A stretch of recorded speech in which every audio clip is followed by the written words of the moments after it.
You're listening to the Cantina Cast, your home for thought-provoking Star Wars talk.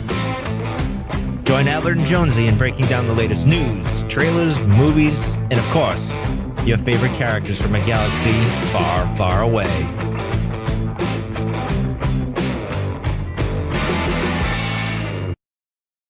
Hello, everybody, and welcome to the Cantina Cast. My name is Albert Padilla, and this is episode 348, The Mandalorian Season 2, Chapter 9, The Marshal. If there wasn't a longer title, there probably will be one later in this season. So we are here to break down Chapter 9 in all its full glory. There has been so much discussion, so much dialogue over the weekend. I know amongst all of you, we've had a lot of it come through us, especially the Discord. That blew up, especially after it premiered on Friday morning at 2 a.m. my time. And we're finally getting it all out here. I've got stuff that you probably have already read, talked about. It's fine. We're going to hash all that out as well. But I've got stuff that you probably haven't heard because it's all from my head. So you've got that to look forward to. And help me to kind of poke holes in all of that is none other than Jonesy. Jonesy, welcome to the show, sir. How are you doing tonight? Doing great, Albert. How are you? I am outstanding. I'm excited. Pumped. I'm afraid to ask sometimes how ready you are for this whenever we're going to get into the stuff that you want to talk about tonight. I have, so we're going to talk a lot about 80s movies, believe it or not, because there were a lot of 80s movies references that were just running through my mind as I was watching this episode, and I was taking notes. So Jonesy, just quickly, and I don't know if I'll make this a thing or not, but I'm going to stay up till watch these shows. Again, it's 2 a.m. my time. I don't usually go to bed till 3 or 4, so it's totally fine. But I was doing a running commentary of just visceral reactions it's all mostly caps, to be honest, if you want to go read it. And we posted it in Discord, but there were a lot of things that were going, even when I was watching it, there were just so many things that were callbacks to, other Star Wars references, but then things that were just blatantly callbacks, at least in my opinion, to some of the 80s movies that I know Jon Favreau is a fan of. And I would guess and assume that Filoni and some of the other creators are probably in that same boat. So This episode just had a lot going on for me. And so, yeah, there's a lot here. Let's just leave it at that. So it's going to be fun then. Sure. Let's just say fun for now. Okay. Right. Before we get into that, normally we kind of kick this to the very back, but I want to stick it up front just so that you guys can get it out of the way and we can congratulate. But Music Train, who, I don't know if he's on. I haven't had a chance. I see the chat's blowing up here. So thank you everybody for joining. But Music Train is someone who joins us on this show periodically, and he was our winner for the October free T-shirt thing that we do on Instagram. So congratulations to you. I've ordered your shirt. It's already on the way. Expected in 7 to 10 business days. But yeah, if you guys want to partake in that, we do it once a month. Kara Vader Girl, who's in the chat with us as well, she does an outstanding job of facilitating this for us. But all you've got to do is answer one trivia question. We put up 4 trivia questions per month, once a week. And all you've got to do is put the answer in there. You can cheat. I'm telling you right now, spoiler alert, you can go look at the answers that everybody else has, and if it's right, just pop it in there. So as long as you're answering the question correctly and you are subscribed to us on Instagram, you get your name in a hat, and we draw the big, grand prize there at the end of the month. So it's a lot of fun. Hopefully you'll help join us with that as well. And he is in the chat now, so welcome back. Hey, yeah, there he is. Congratulations, dude. Nice. You got a nice shirt coming your way. So, okay. You're a little biased, but okay. I mean, it is the show shirt. So what else am I going to say, right? Right? Okay, let's do this. Let's get into The Mandalorian. Let's get into Chapter 9, The Marshal. And first off, I just want to get your overall thoughts on how the show felt, how the show was for you. And you can give it to me. If nothing's changed, great. If you want to give it to me, hey, this is how I felt coming out of it. This is how I feel, 2 days later. What's your feeling on the show right now? Well, I have to share my first response when the title came up on the screen. And It was, damn it, Mike. Because as soon as I saw the Marshal, I was like, all right, Cobb Vanth is definitely here. It's a thing. My 10% was 100% wrong. Mm-hmm. So, no, yeah, leaving the episode, it was a little bit different. It was almost an hour, which was really nice. And we were watching this at about 6:30 in the morning. Yeah. But yeah, I left it, and it was a little bit of a different feeling. The beginning part felt, a little slow and a lot of action towards the end, but it felt a bit like a very different episode than some of the ones we'd had previously. And I wasn't sure how I felt about that until I got to watch it a second time. And actually, then it didn't feel like an hour at all. It felt like half an hour. It felt like it went by really, really quick. Okay. And left that one with a much more positive impression of what I enjoyed about it, being able to kind of pause and catch some things I didn't get and get over what my visual representation of Cobb Vanth was in my head from the novels and of what I expected to see, which was a little bit different. And then the more I got used to Timothy Olyphant, it kind of came into focus for me a little bit there. Yeah. But yeah, overall, pretty good episode. And I know a lot of people are like, this is exactly what they're wanting. This is a great episode. And we do have a few that are, like not really sure what they think, or they're a little underwhelmed by it. What was your initial reaction coming out of it? Oh, I mean, I was on cloud nine. I mean, because this is, Cobb Vanth is something, I don't know if it was a show that Mike and I did, but it was strong enough for me that I felt like I'm going all in on Cobb Vanth, and I think I need to do an episode on Cobb Vanth. And so we ended up doing I know you weren't a part of this yet, you were on your hiatus there, but on 325, again, I plugged this a few episodes ago. Go back and listen to that episode, because a lot of the stuff that we were talking about kind of came true. And that's not, I don't want to toot our own horn here, because there's plenty of stuff that we got wrong. But at the same time, I think it says a lot about where Lucasfilm is willing to go. And I don't want to, I've got that as a note a little bit later, so we'll touch on that. But yeah, I was pretty excited about it. You've got a character who was in all of about 4 pages, right? Only a few number of pages out of a main book. He wasn't even a main storyline, right? And they were able to pull this character out, slap him into this show, and defied a lot of the odds. I think there weren't a lot of people that were thinking this really was going to happen, or that he would be here. And so yeah, I was pretty excited that it had happened, and more excited that they were, for the most part, sticking to what we read in the Aftermath trilogy, which I think is good too. And I think it says a lot about where they're going as well. But beyond that, Something else. Yeah, no, go ahead. Oh, yeah, something else I thought was interesting, just while you're on the book. We actually, Stephanie mentioned this to me. The Tusken and this, what we saw is actually a little bit from a certain point of view as well. Mm-hmm. And one of the stories in there, which was really interesting to me, because it didn't click right away. And when she said it was like, of course it is, of what the Tuscans and kind of a coming of age type of story. And then we see it from a little different perspective here of what they're trying to do. But it was also interesting to see not only an Aftermath reference, like a hard reference there, but also kind of a softer reference to a novel that's really just a bunch of short stories. Right. So it was very interesting that there was still little nods and tips of the caps to even to that type of content as well, which was really, I thought that was actually really nice. Even though I didn't particularly care for that story in that book, it was really cool to see the connections there. You can make the connections really easily there. Yeah, no, I 100% agree. And I want to dig into that a little bit further when we get to the Tusken Raiders. And it's all going to play into my grandioso speculation theory here about Boba Fett, which I am willing again to just put myself out there and be 100% wrong. But man, I've had a good time over the weekend just putting this whole story, Cockamania story, together. So, but I'll save that for the very end of this 2.5 hour show. Okay. So again, thank you for everybody that is with us on the chat. It's like blowing up. I can't even keep up anymore. I was going to say, never mind. There's too much going on here. So it looks like everybody's getting well acquainted. We've got some new faces in here as well. So I see Tooney made a jump in here. Thank you for dropping by, Mr. Utini. Jeff's in here. He doesn't normally come by. Everyone else, not that you're not important, but got a lot of saying when Avery Wheelock, that's a new name. So thank you, everyone. So I know that's going to continue to go. We'll pop in and throw some comments up there here in just a little bit. So, all right. So those are my initial thoughts. Let's just start. Okay. Let's do it. Do it. All right. This opens up with the foot, and there's not really a lot to talk about here, but we're going to do it anyways, because a lot of the footage that we see at the very beginning of this episode was taken right out of the trailer. There wasn't much that was added in at all, really, from the trailer itself, but it opens up in the Graffiti City, which we didn't get a name, which bothers me a little bit, and not knowing. And I don't know if that bothers me because we may never know, or I've got to wait now even longer before we know. I know there was a lot of speculation as to, whether this was Lothar. There was what were the other ones? I'm trying to think of the other ones now that came to mind. But there was a lot of speculation as to around what this town was. So no confirmation there. But I want to start. At some point will tell us though. Yeah, and that's right. Some of this stuff sometimes just pops up like in the after shows. They just casually mention it, and suddenly it pops into your Twitter feed blows up, and everybody's talking about it. But I think I didn't get hung up on this too much, but I do want to know how he got to Gor Koresh. Like he leaves at the end of season 1 saying, I've got to go find more Mandalorians.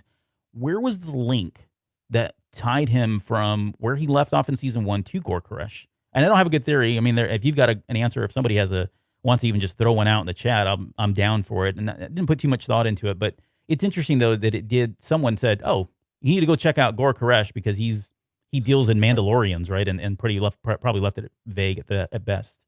Well, it was really curious too, because what we find out later is he's A, not even a real Mandalorian, B, it's a town that's been basically wiped off the map. Mm-hmm. So I started having other questions about why would he even know any of this information? Why Gor Koresh would even have any information about it in the first place? But no, I had the same kind of questions as, okay, well, how do we get to this point? How do we know, or how does, not much time has elapsed, although it seems like a little bit has gone by. Yeah.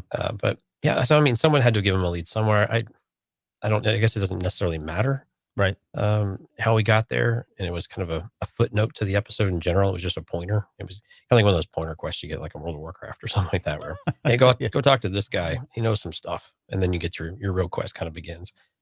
But yeah, I don't know that it means, it does. It means a whole lot. Yeah. And this would sound like Leguizamo, right? Yes. And I could have sworn that was Jon Favreau. I mean, he sounds just like him. And the more you listen to it, you get the nuance of Leguizamo's, accent and all that. So nothing uncommon there. All right. So he goes into this bar. I'm sorry, he doesn't go into the bar. He goes into the arena, the ring. And this is, we get the line, wherever I go, he goes. And this already starts the 80s reference because there was a My Buddy doll that came out in the 80s. And the tagline was, wherever I go, he goes, my buddy, my buddy. So, right. But my life is complete now. Yeah, exactly. Sang the My Buddy theme song for you. But so the first movie reference is like, he's taking this baby into this arena. And I mean, don't get me wrong, right? He's a new father. He's still trying to figure it out, right? You don't give knives to the babies. Alcohol is probably not the best choice. He's taking them to this arena thing. And it reminded me of that Sweet Home Alabama line where she says, you brought a baby to a bar, or you have a baby in a bar. It's like just bad parenting decisions that he would do this. But either way, the crowd erupts, and I swear that's Zuvio. I don't know if anybody's confirmed that one way or the other, if that is indeed Zuvio, but it looks like him in the stands. Beyond that, there was, a number of other characters I didn't really pick out. But again, none of this was really new. I think we had talked about this on one of the episodes that it would pretty much play out as we saw. And when the fight broke out, people would start running because no one was going to stick around. Sure enough, that's what happened, and ultimately end with that Zabrak taking the knife to the vibro blade to his chest there. But I've got one other thing that I'll talk about here. But your thoughts really on the scene here? Yeah, I mean, like you said, we really saw almost all of the major points of this of the scene already, and maybe that's why this came across as a bit underwhelming. I think from a starter, we anticipated the beginning of the episode to really kind of be this jump start, kind of like what we had with chapter 1, right? Let's get in the season and we kind of open it with a bang. But it kind of felt a little bit flat though. I mean, the whistling birds again used, it's the third time we've used them, I think. Yep. And the Gamorreans with the vibro axes, it didn't really seem much like a fight. They certainly weren't trying to kill each other. It didn't feel so. It was just kind of missing something in all of this. I just didn't know what it was, but it was missing something. And then, when the Mandalorian was doing stuff, that was pretty all right. But it was really quick. And I'm glad it was really quick because it needed to get us moving on to the parts we wanted to, where we needed to be. But it was overall just felt just a touch flat until we got out to the, scene, and we kind of saw where that was coming with a lot of foreshadowing throughout that. So, and this is the first of a number of KOTOR references that were in this episode. I'm sorry, whether you like KOTOR, SWOTOR or not, Jon Favreau has either done the homework or he's a huge fan because, again, and I'll call these out, but this was the first one. So in the game, in KOTOR, the first one, there is a part where you actually have to go duel in an arena, and it is called the Taurus dueling rings, right? And what you do is you have weapons, and the rings they're created so that you can have different weapons, and you can have melee weapons, you can even have projectile weapons, but they have something called an energy suppression field. And this energy suppression field prevents you from mortally wounding the other person that you're in combat with. So nothing confirmed, but when I saw that, I mean, it is like right out of KOTOR. And so that would explain why you would see them hit each other, and then that energy flash would go off. That was the energy suppression fields preventing them from mortally wounding each other. And in the event, at least in the game, there were like droids, like medical droids, like on standby, and I think they mention it in the dialogue and the narrative of the story itself that it should something go really wrong, unforeseen, that those droids would rush in and do that or help them. So if nothing else, it was probably just a nod to that, but a quick way to establish that okay, he's on the look, he's on the hunt for other Mandalorians, and this guy not only was a lead, but his lead was scrupulous at best. I mean, he was collecting Beskar and taking advantage of the fact that the Empire had pretty much decimated their forces, or at least sent them scattering across the galaxy. He was taking advantage of this and probably selling this stuff off for high prizes, maybe to the Imperials or other groups or collectors or who knows. But I thought, like, to your point, once we got outside, what he did was pretty on par for what we would expect from the Mandalorian. It certainly echoed days of Westerns where, they tie that man up or, put him on a horse or put the noose around his neck and then, kill him that way or whatever. That was very Western-like in terms of what he did to him there at the very end. So I felt like that was all in line with what we wanted from like the Mandalorian, even though we weren't necessarily in a Western setting nor in a town as desolate as something like Tatooine. Right. What did you think about that characterization of him? Where in previous times we've had him be a guy with a golden heart. He's kind of a softy at heart. He wants to do the right thing, and here he was, deliberately misleading about he was going to die, and then he left him there. It was a bit of a little cold blooded. Was that okay with you? How did that make you feel? No, I think it is. I don't think it's out of line of his character. Even if you argue that his character is developing and that he does have a softer spot now because he's with child, if you will. I think it's still in line because at that point he realized that this guy wants to kill me. He's probably killed other Mandalorians. He's in possession of something he shouldn't have. We know he makes that argument a little bit later with Cobb Vanth. So I think he had the recipe was there for him to just totally kill him. I think, once he had the key difference is maybe now that softer side of him said, well, I don't want to kill him in cold blood, but you know what? If I leave him here and suddenly these creatures eat him alive, that's not really my fault, right? Well, that may be the difference between that one and it. He shot the light out.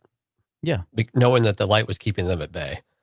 So, not Jonesy, his fault. Sometimes things happen, lights go out, right? I mean, what are you going to do about that? So, yeah, no, I'm with you, but I'm actually glad they did this because I think it still asserts that he is, and we're seeing some comments in the chat that are kind of supporting this as well. It's great that they still have this edge to him to where he's still this character. Yeah. He is still a Mandalorian and he's still not going to take any crap, and I think, and not with the child around, we tend to get the softer side and some of the other characters we've seen where he's befriended them. And of course, IG-11 now, where he's loving all the droids apparently. Mm-hmm. So it was good to still see this edge to him that we can still associate with this bounty hunter and this more rough around the edges character, which I still think is important for him to still maintain amidst all of this. Yeah. Now he loves all the droids, like you said, which is funny. Jeff says, I have to say I love the opening scene for a few reasons, but I will list only one for brevity's sake. A Gamorrean gladiator went flying over the top rope through a table like he was Rey Mysterio. I was getting the Jimmy Superfly Snuka vibe for him as he went flying through the air that way. It was just I think it was more of the trajectory that really took that off for me. So, but no, yeah, I would agree. That was pretty cool. That was the closest we're probably going to get to like WWF or WWE or whatever it's called now these days in Star Wars. Okay, let's move on for that. So, there was other stuff in there. I mean, he called it shiny shells at one point, right? That's just kind of like, whoa, dude, that's not even cool. But all that plays into, what was going on there. He makes that other comment too about, I swear it by Gorta. And I know Gorta is like an off reference that is probably going to get recanonized in some way because I think it was in Legends. And I don't really want to dig into that. But the more interesting thing there, and again, it doesn't really matter, but the more interesting aspect of it is that he's aware of Mos Pelgo, right? That a town like that is no longer on the map or no longer in existence. This one person is. You got to wonder why he's never actually gone after it. If he's such a collector of this stuff, why wouldn't he have sent an army or a number of thugs? Or maybe he has, and they were, thwarted for some reason. But why he hasn't gone after it himself? So again, you don't need to add anything to it. I just thought it was an interesting point that he was, there. The other thing here, and again, I don't want to harp on this too much, but the parenting aspect of it all. Like I'm starting to wonder the Mandalorian makes a comment about later on, he sees all this, right? The baby the child, sees everything that's going on. He's obviously a child of war now. He's seen some pretty gruesome things, and he says that to Vanth a little bit later. He says, he's seen worse, and I'm starting to wonder, like, this baby has been toying with the dark side already. We've seen that happen, but I just wonder if this is all going to start catching up with the Mandalorian, if we're going to see him start becoming more aggressive and not be, grounded or have any kind of center there, because what he's used to is all of this violence and all this killing. And maybe I'm probably thinking too hard on that, but do you think they would actually take that anywhere? Do you think this is going to manifest in a bad way for him later down the road? That's actually an interesting question. And what makes it interesting is that this episode really did not focus on the child really at all. Yes. Yeah. Like we really didn't, he was there, but that was about it. And he was just taking it in. So I think it's interesting. I think it's an interesting question because I don't know. You have to assume that he is going to start to exhibit some level of behaviors. But again, we've seen Din play both sides of the fence, be brutal and be very, practical about things when he needs to be, but also have a bit of care when he, either when he has to or when it just feels like the right thing. Yeah. But which one is going to prevail with the abilities that the child has is a really good question that I don't know. You have to believe that at some point violent tendencies would come out, then just manifest themselves more regularly, because that's just, again, like you said, all I'm exposed to. This is just normal life. But aside from that, though, this is the Mandalorian way. So if the child is being, indoctrinated and going through the foundling type of thing and actually somewhat training to be a Mandalorian, this makes a lot of sense why these would be okay to do, even if he has special abilities. Yeah. Yeah.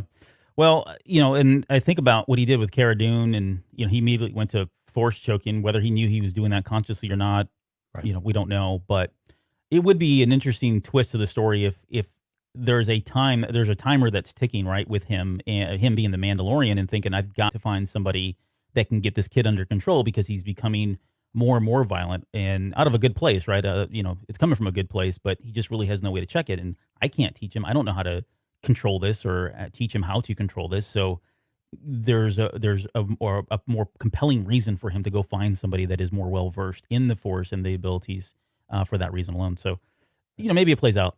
We're probably looking too much into that. All right, let's get to Tatooine. So he goes back to Tatooine, which I never thought it'd be. Here we go. We're back to Tatooine. I was fine with it. At the end of this episode, I certainly was fine with it. But I was thinking, Right. boy, here we go again. We're going right back there. But when he lands and the Razor Crest has that orange markings, and you guys can tell me, just say I'm stupid in the chat. It's totally cool.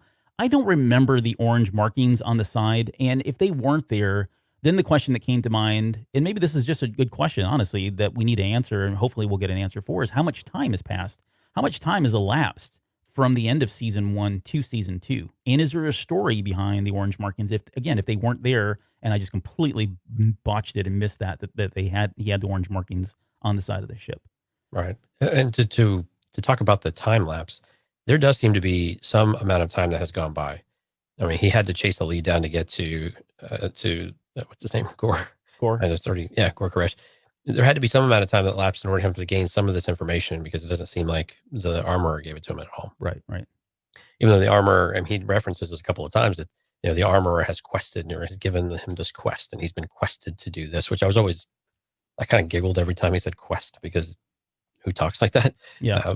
You and I kind of do, but that's about it. But yeah. So it was, there has to be some amount of time that's gone by, because these things take a little bit of time. But I'm hoping, even if this seems like it's more weeks, maybe a month, something to that effect. Nothing really major in time to where they would have had any kind of change to the Razor Crest. I don't know that would make any sense why they would. But you're right, I don't remember the markings either. I probably didn't look that closely at the markings in season 1, thinking there was some relevance to it. But yeah, they're there now. Yeah, well, we've got a whole host of people on the show with us live, so if someone wants to look it up, I'd be really thankful for that. Or if you just know, just put it in there. Let us know if we completely missed it or botched it. But, that, and the only reason I brought that up is because when we were sitting there speculating around what ship was behind them on the ice planet during the trailer, again, now more than ever, I'm like, oh, well then, yeah, it's probably the freaking Razor Crest. I just didn't realize it had the orange markings on there. We were like, I think we talked about it. We're like, oh, it's probably It's probably, Old Republic or High Republic or Rebellion, and probably none of that's true. Or maybe it is true, but just didn't see it there. So, all right. And with Tatooine in general, Yeah. his reaction to Tatooine was probably much like the rest of us of, again, Right. Really? I just left this dust ball. Why am I coming back to it now? Yeah. And, we keep going back. We keep going back. We keep going back. And you and I talked about it. We knew Tatooine was there because it was in the trailer and whatnot. But it was still a bit of a drag. We got a bit of a payoff though, and the episode was good. But it's still, can we leave Tatooine for just a little while, please? Yeah. At least for just like a year. There's so he gets there, we see the droids again, and that was funny. I mean, we had the whole turnaround. She makes that comment about, oh, now he likes droids, or Right. I'm paraphrasing, which I thought was funny because we were all thinking the same thing, especially at the end of season 1. But she makes another comment in there where she says, if this thing ever splits or buds, please let me, because she's really infatuated with the baby. And this is here. So here's another 80s reference, because the first thing I thought was Gremlins, right? The baby Right. splitting off or budding as the Gremlins did. And I thought, okay, maybe that's Favreau, giving a little wink there to Joe Dante and the Gremlins franchise. But that was the first thing that came to mind. He says, so the Mandalorian makes a comment he says something about, I can chart a path through the network of coverts. Yeah. In that certainly, I liked hearing that, because it kind of plays in with that, again, that cockamamie theory I have that he's going to unite all these coverts and unite all these clans of Mandalore at some point in the series, if not the very end of the series. It sounds like he is going to have to do that, and he's going to have to weave there, but I can chart a path through the network of coverts. And I guess, I mean... But I'm confused by that statement too. Yeah. Because he didn't get a good lead to start with. So if his covert didn't know, why would it be now expected that the other ones could fulfill that role for him? Mm-hmm. So it was confusing in that respect. I didn't know why he wasn't given better, more concrete, path at that first step, if that's what it really is. That all the other groups know who they are. It just didn't make sense. I don't understand that. Yeah, I mean, at its simplest, the simplest explanation is that the only through going out and finding more coverts will I finally ultimately find somebody that can help the child. And maybe it's just the way it's worded that was a little confusing or threw me off. But I just felt like there's more there. I don't know. I'm probably picking at something that really isn't there. No, I like the idea. I get it. I like the idea of it. It's just, why didn't we get step one then of how the covert, how does one covert not give direction to the next one, but the rest can be somehow that works. Yeah. So I don't know if Navarro really is just segmented away. And we talked, I think you've mentioned this before a little bit, is this one kind of a standalone unit, or do they really have any kind of tangential connection to the others? And it seems like there is, at least very lightly, maybe dotted line type of thing, but they still appear to have a lot of independence between them, which I guess I'm not surprised by. That makes sense. Right. Since they don't have anybody that's unified them, or there's no true leader. They don't even have well, for all we know, they don't even have a planet right now, right? We don't know what's going on on Mandalore. Right. Yeah. So yeah, they could completely be in disarray and fragmented into that extent. There's I want to say this too, like I shrieked back when Gore mentioned Pelgo, when he says Moss Pelgo. I was like, oh my goodness, hallelujah. It's everything we talked about. And then when we get here to Tatooine, she makes a comment about, Moss Pelgo. This is just more reaffirmation that they're going right into the Aftermath novel, because she says that Moss Pelgo was wiped out by bandits right after the fall of the Empire, which again aligns with what we read in the very short stories that were presented in that series. We see R5, confirmation that it's R5 because of the burn markings on that one panel from the bad motivator, right? That was there. That was kind of in your face, but it's cool. I like it. I don't have a problem with him being in it. I mean, there aren't that many droids, roaming around on Tatooine, or maybe there are. It never was. I didn't really feel like it, especially right now, right? Maybe you can argue that long ago there was lots of them, but given the Empire is gone, we don't know what kind of impact that had on Tatooine. I think we're seeing it. When we saw Tatooine the first time, there really wasn't a lot of people. So it's not the hustle and bustle it used to be. So, given that there's limited resources and only a certain number of droids and people willing to fix droids, that maybe it does make sense that it's a small world and R5 would make his way over to Peli. I forget her last name, whatever her last name is. But did you have a problem with seeing him? It was a little, I didn't really have a problem because it's just a droid. But at the same time, was still just a little in your face kind of reference. I was glad that they paid attention and gave the burn mark on the bad motivator, though. I think that was important to at least get right. And again, confirmation of who it is. But again, some of these are pretty in your face references, and I'm just getting a little tired of it, a little bit. Like, Yeah. I hope we run out of some here pretty soon. But on Tatooine, I think we're just going to get all of them. All right, the experts are weighing in. Let's see. Utini says, I just consider his covert to be more isolated as a historical custom. They just happen to need to be isolated. So now also kind of justification for the unique custom of not wearing armor. Yeah. Yep. Yeah, I would agree. Jeff agrees. And we did get confirmation earlier in the chat, though, that the orange markings have always been there on the Razor Crest. Okay. So yeah, shame on me for not seeing that. Yes, and R5 was rumor. I think they did confirm that too. So he's just making his way around. He was in season 1 there in the cantina for a brief second there.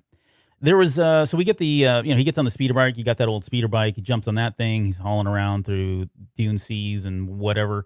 We get the really cute shot of the baby Yoda with his the wind flying. It looks like he looks like a puppy dog, with his head out the window the entire time driving by. Well, that was really great.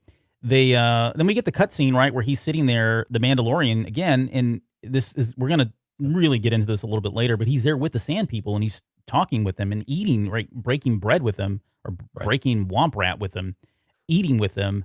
And I started wondering, like, what was that conversation about? You could see some of the same mannerisms. I think he does the kill mannerism in there or something, or something of that effect. But I wonder if he was actually talking about like Boba Fett, or hey, asking them, I hear that there is a Mandalorian out here at in this direction, or if he knows the word for Mos Pelgo or whatever. Do you guys know anything about it? But in my head canon, that's the conversation they were having that moment. They were sharing what knowledge they may know about this person that is a Mandalorian who looks maybe something like him in this village or in the direction that he's about to head to. So, right, and just general directions of I've got this place on a map that's more of a void, and Exactly. how do I navigate this? Is there settlements? And some of it's very basic. But you're right. I think it's fair to say, is there anybody that looks like me? Kind of like when he went into the bar, and anybody that looked like me that is very, very different than everybody else on Tatooine. Yeah. And I think that's relevant conversation for them. And the Tuskens have been around forever. I'm getting more and more curious, though, especially when he starts speaking Tusken. How does he know all this stuff? Like, how did he learn? Did he spend time with Tuskens or what, in order to accumulate all of this familiarity with them and really seem to speak rather fluently with them and have a bit of a rapport with them already? It's very interesting, and it has a lot of questions that go along with that. Yeah, that's a question that we threw out there when we covered this back in the Gunslinger, right? In that episode, Right. We said, how the heck does he even know how to speak this? Because we've never seen anything like it. We love the fact that there was a sign language, some sort of sign language involved as well. All of this, and I'm going to pick at this a little bit more too.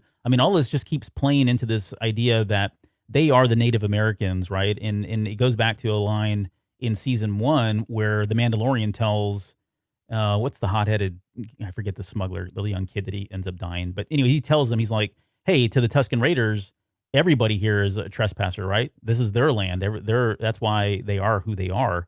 And, so the point of that was that they were using sign language. We know Native Americans did that. They found a way to kind of talk and communicate without using words. But yeah, and it could be that language is not that complicated also. It does sound like a lot of grunts. So maybe that it's not a hard language to pick up. It sounds like certainly sounds like a hard language to speak with any kind of, not having an accent. I don't know what that would even sound like, but languages like that tend to have very subtle differences that mean a lot of different things. Sure. Yeah. Right. You're right. One word has like 8 different meanings, and it's all around the context of how it's phrased and that sort of thing.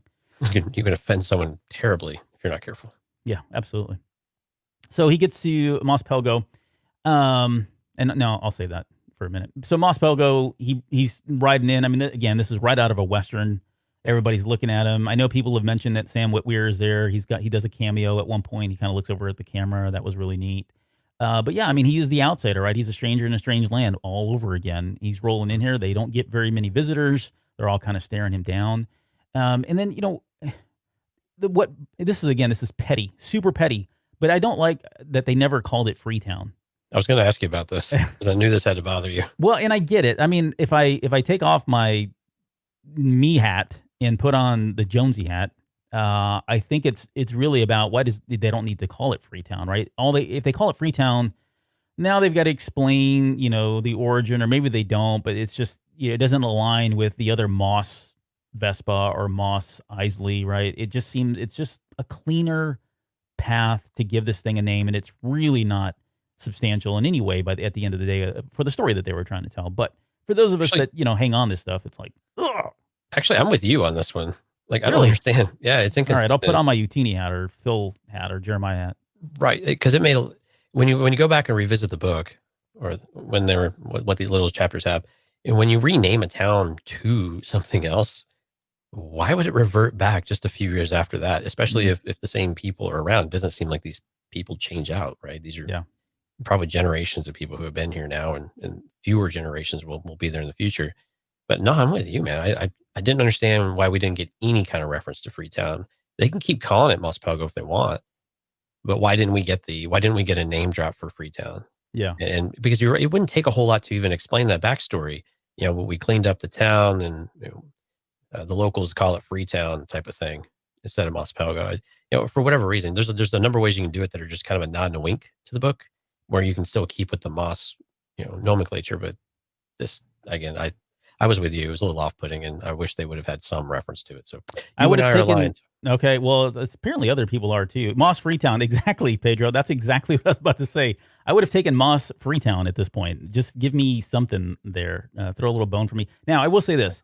The closest we got to this, and I don't know if it's a reference or indirect reference, but when when Cobb Vanth is retelling the flashback story, and he's sitting there, and he says that that not only did the gems or the crystals give him his water skin, he says, but it also bought me my freedom.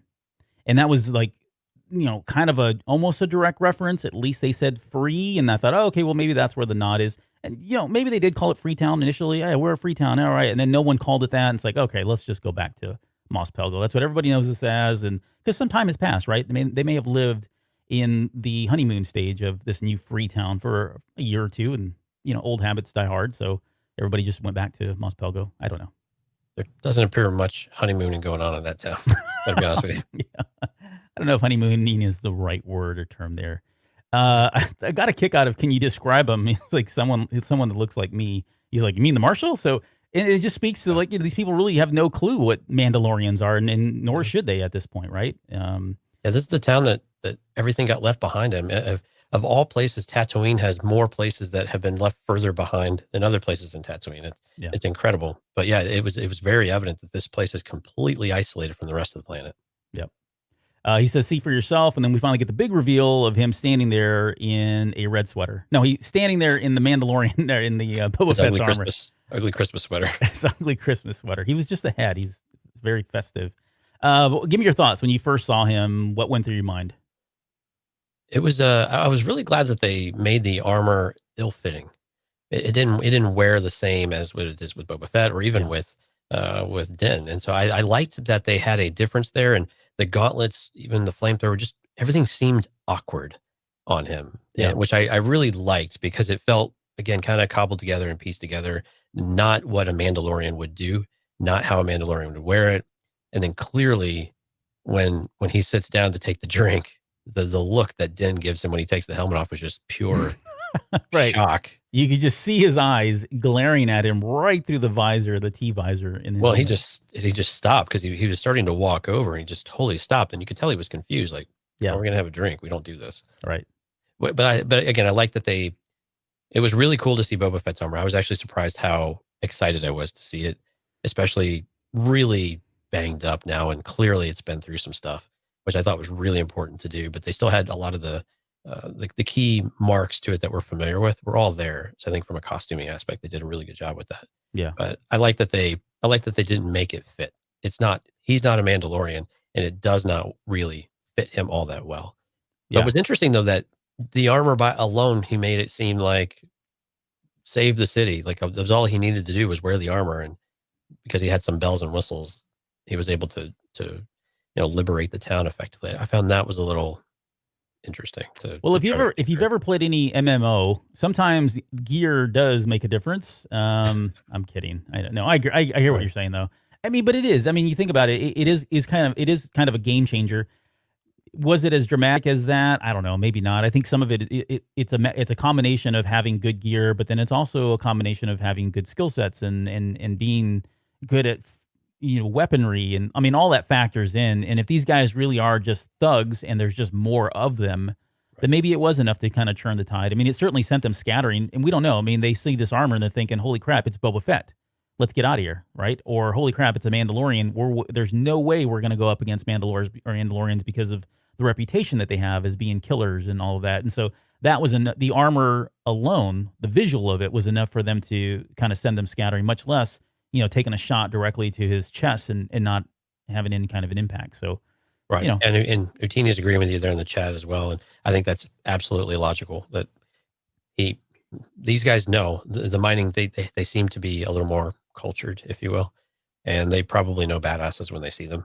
Yeah. And they knew that this was going to be one, and they knew that they were in some trouble, and they didn't want any part of it, especially whenever he kicked their butts rather quickly, and they jetted and they didn't live to tell the tale. So I guess there really weren't that many of them in the first place. Yeah. Yeah. So we talked about him taking the helmet off, and so I was going to talk about the sweater and I don't want to this isn't a sweater dissection episode, although we can make it that if you'd like. We can certainly. We've done walking sticks. We've done worse. Let's just leave it at that, right?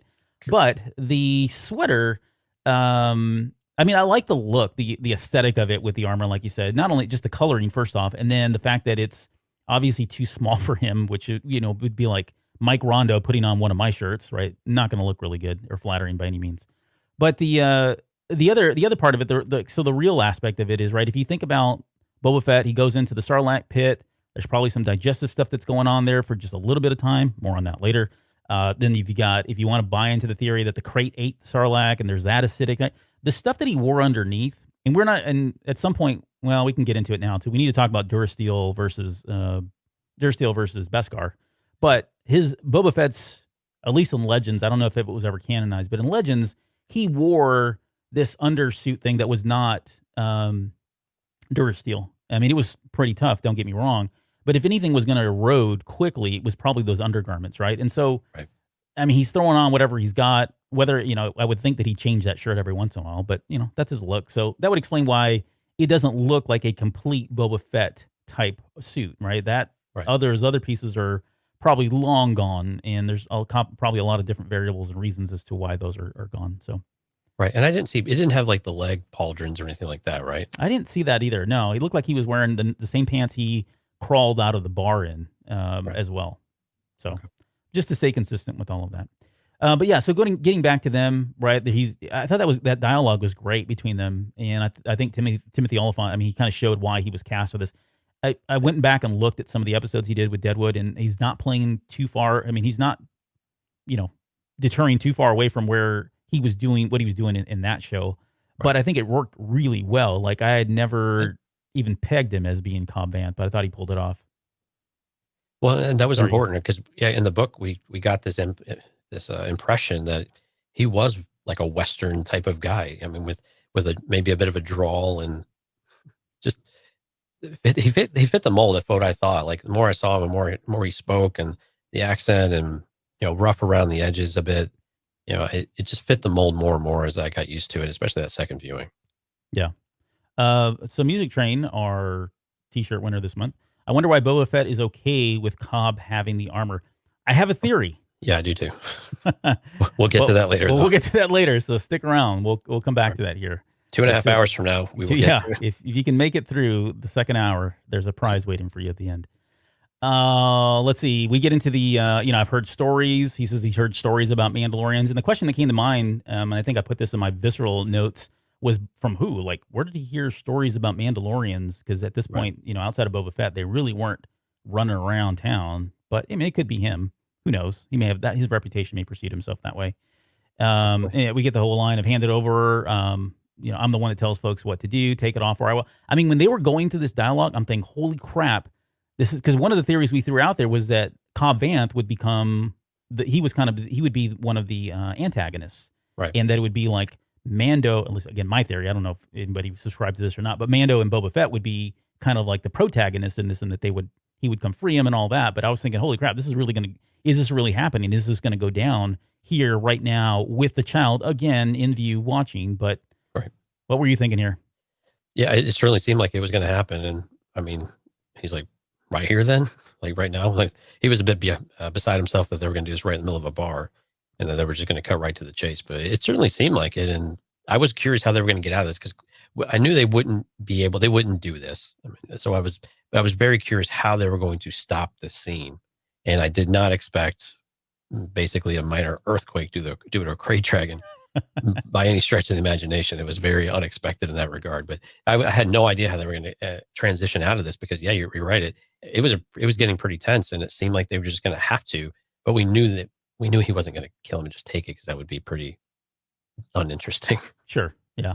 And this is where he says that he's seen a lot worse, talking about the child. I'm like, really? Yeah. Should he, though? Should he really be seeing worse than this, Dad? I don't know. You need to rethink your parenting skills there. But I got a question that's hypothetical. I want to hear from everybody that's with us tonight live. Let's just say they did. Let's say they went into a duel and fired pistols, right?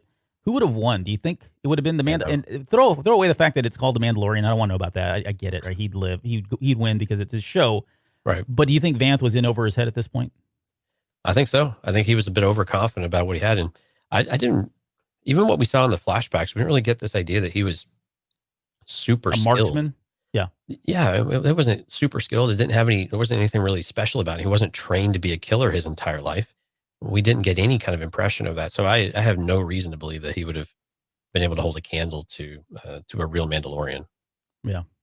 I'm in agreement too. And people are probably just now seeing that because there's like a delay before they actually can answer. So yeah, I'm with you. I don't know that he really would have stood a chance. I think he was like, hey, I've been doing this for a few years, pretty good with the pistol. You know, he's probably done this before. Who knows, with other people that have come into the town, certainly. And right. Yeah, I think Mandalorian probably would have given it to him. So, all right, here they come. Yep, Mando. Yep, he's in over his head. Let's see. So there you go, Mando. He has more experience with the armor and the child at his side. That's true. He's got the X factor of the child. So, right. Got to stop bullets. Of course, he was in over his head. Mando was way more armed, has official training. Din hands down. Even Cobb said the Mandalorian knows how to kill. And then Utini, the Weequay didn't move from right behind the Mando. He was either confident in Cobb's skills or just dumb. I would bet on Mando, though. So, yeah, overwhelmingly. The Weequay did seem a bit slow. Yeah. So. He was, yeah. And, yeah, okay. And there's something about him later again. I'm sorry, I had to keep teasing it, but when we get into like the aftermath of all of this and what we can expect, and certainly my headcanon, he plays into this, and I don't like where he's at, but I really don't know where to stick him either. So I guess we'll see a little bit later. The Crate Dragon appears. So this whole thing gets canceled, and I thought it was really cool. Timothy Oliphant's some of his mannerisms and just the way he plays these parts, and he puts his finger up like that. I mean, it's just like great stuff. And later on, he's got some really dry humor lines, and whether it's a combination of the writing or just the way he does, way he acts, I think was really, really good, and especially something for a character such as Cobb Vanth. But the Crate Dragon appears. We get the original sound. Thank God that this was the sound, that from the Crate Dragon that we all know and love. And yeah, I'm sure so many people were going to notice that. Well, it's hard because they've done it now. Is it 3 times officially? They've redone that sound. I want to say it's 3 times. Yeah. And the most recent is probably closer to the original. That second one in the 97 edition was just terrible, in my opinion. Yeah, don't even know. Yeah, it was pretty bad. But nonetheless, it was more in line with what I grew up with, and I think most people just felt like was cool. But the poor Bantha, like I didn't see that coming, that he would just go up there and eat him. And at this point, I'm getting, so again, another movie reference, not from the 80s, although there were some 80s versions of it, but this was starting to turn very Jaws for me. Later on, it gets into a whole nother movie, but I did like this was the first Jaws kind of reference, I guess, or nod that I felt. I mean, because you see the tail, right? Looks like it's water. Right. And it will, there's they do this to a larger effect later on, but they really turn Tatooine into this water planet, which I thought was really cool. Visually, they kind of turn it into a water planet. So, and that's a little bit later, but here was our first kind of inkling of it. But that thing coming out of the water and just kind of jumping down and chomping down on that poor Bantha, I thought was was pretty good in terms of special effects and just the impact it had to give you like, holy crap, what are they going to do about this thing? But it was so curious that they just kind of watched it go through town when we saw how destructive it was back in its own cave. And there's probably arguments saying they antagonized it, they teased it out, they were pissing it off for the most part. But they just kind of strolled through town. It was all right. Everyone just like eating popcorn, watching it. It was okay. Yeah. Well, I mean, and What are you going to do about it? Yeah, exactly. Like, what are you going to do about it? Like, sure, go ahead and take a couple shots off at it, but then what are you going to do? You're just going to tick it off, and then suddenly it's going to just level the entire town. Let it pass through and do what it needs to do. It's going to eat that poor bantha. Fine, we'll get another one. There's other ones out there, right? Just let them go. But yeah, that was a pretty cool deal. And then we get the whole exchange about help me kill it and I'll give you the armor. That was cool that he was willing to give it up, right? He acknowledges that this isn't his. Yeah, it's made a huge difference, but is it really making a difference at this point? I think that's why he was more willing to give it up like this. One, he was protecting the town, and he's thinking larger in terms of protecting the people that he takes care of, right? But at this point, you got to think, okay, so who really outside of the Tusken Raiders are the threat here, right? It's no longer the miners. I mean, this town really doesn't exist, so maybe it's okay at this point that he gives up the one thing that kind of turned the tide for him, just a few years ago. So. Yeah, that was the one thing with the character I didn't feel like they captured enough of was how much he really did care for the town and wanted to protect it. And even with this scene where he said he would give it up, you and I are thinking that way that, okay, yeah, he's like, how do I team up? How do I right this situation? And I'll give this up for the town because again, this is the last major threat that we've got. We'll always deal with Tuskens is kind of his line of thought. Right. But Yeah. I never really got that true feeling though, that he was really cared. I didn't get that heart from him and that soft spot for the town really throughout the entire episode. Yeah, no, I agree. I think the novel does a better job of that. Like you really Much better, feel, I mean, he almost explicitly says it a number of times. I forget the whole passage he has, but he has this like mantra that he spills out at the very, very end, right? When he's got everybody pinned down, like once the tide's been turned, the Tusken Raiders come in. And I apologize if you've not read the story. You can go, if you listen to the Cobb Vanth episode 325, we go into a lot of detail here, but in that story, at the very end of the story, when the Tusken Raiders come in after the baby Hutt screams, and he's got all the bad guys, if you will, right? He's got them all pinned down. He goes into this thing and talks about who he is and how this will never happen again and blah, blah, blah. I mean, you get a sense like, holy crap, this guy is completely dedicated to ensuring that nothing will like Tatooine, like Mos Eisley would ever happen in this town because he's here and he's protecting it. Right. We get a little bit of a flavor when they do the towns meeting. And that was really the first time we saw any kind of leadership or a bit of that connection with the town. But overall, I was hoping for just a little bit more. I think it would have just made it a little more impactful overall. Yeah. No, I get it. It certainly is there's a small nuance there that's lost that you don't get from the novel, but absolutely. So they make their way out to the crates lair, and this is where, well, hold on, I'm skipping over a part. I'll come back to that. We skipped a big part there. We skipped the big part. So them on the speeder bike and the pod racer bike. Let's just call it that. I don't know, like I get it. I saw it and I thought, holy crap, that's Anakin's pod racer engine. Is it though? I mean, it's not exactly. Like there's some, and it could be just that they painted. There's pieces that are not there. It could be modified. The way at first I saw it, in first viewing, again going back to my notes in that first viewing, I think I wrote, "Holy crap, it's Anakin's pod racer engine." Right.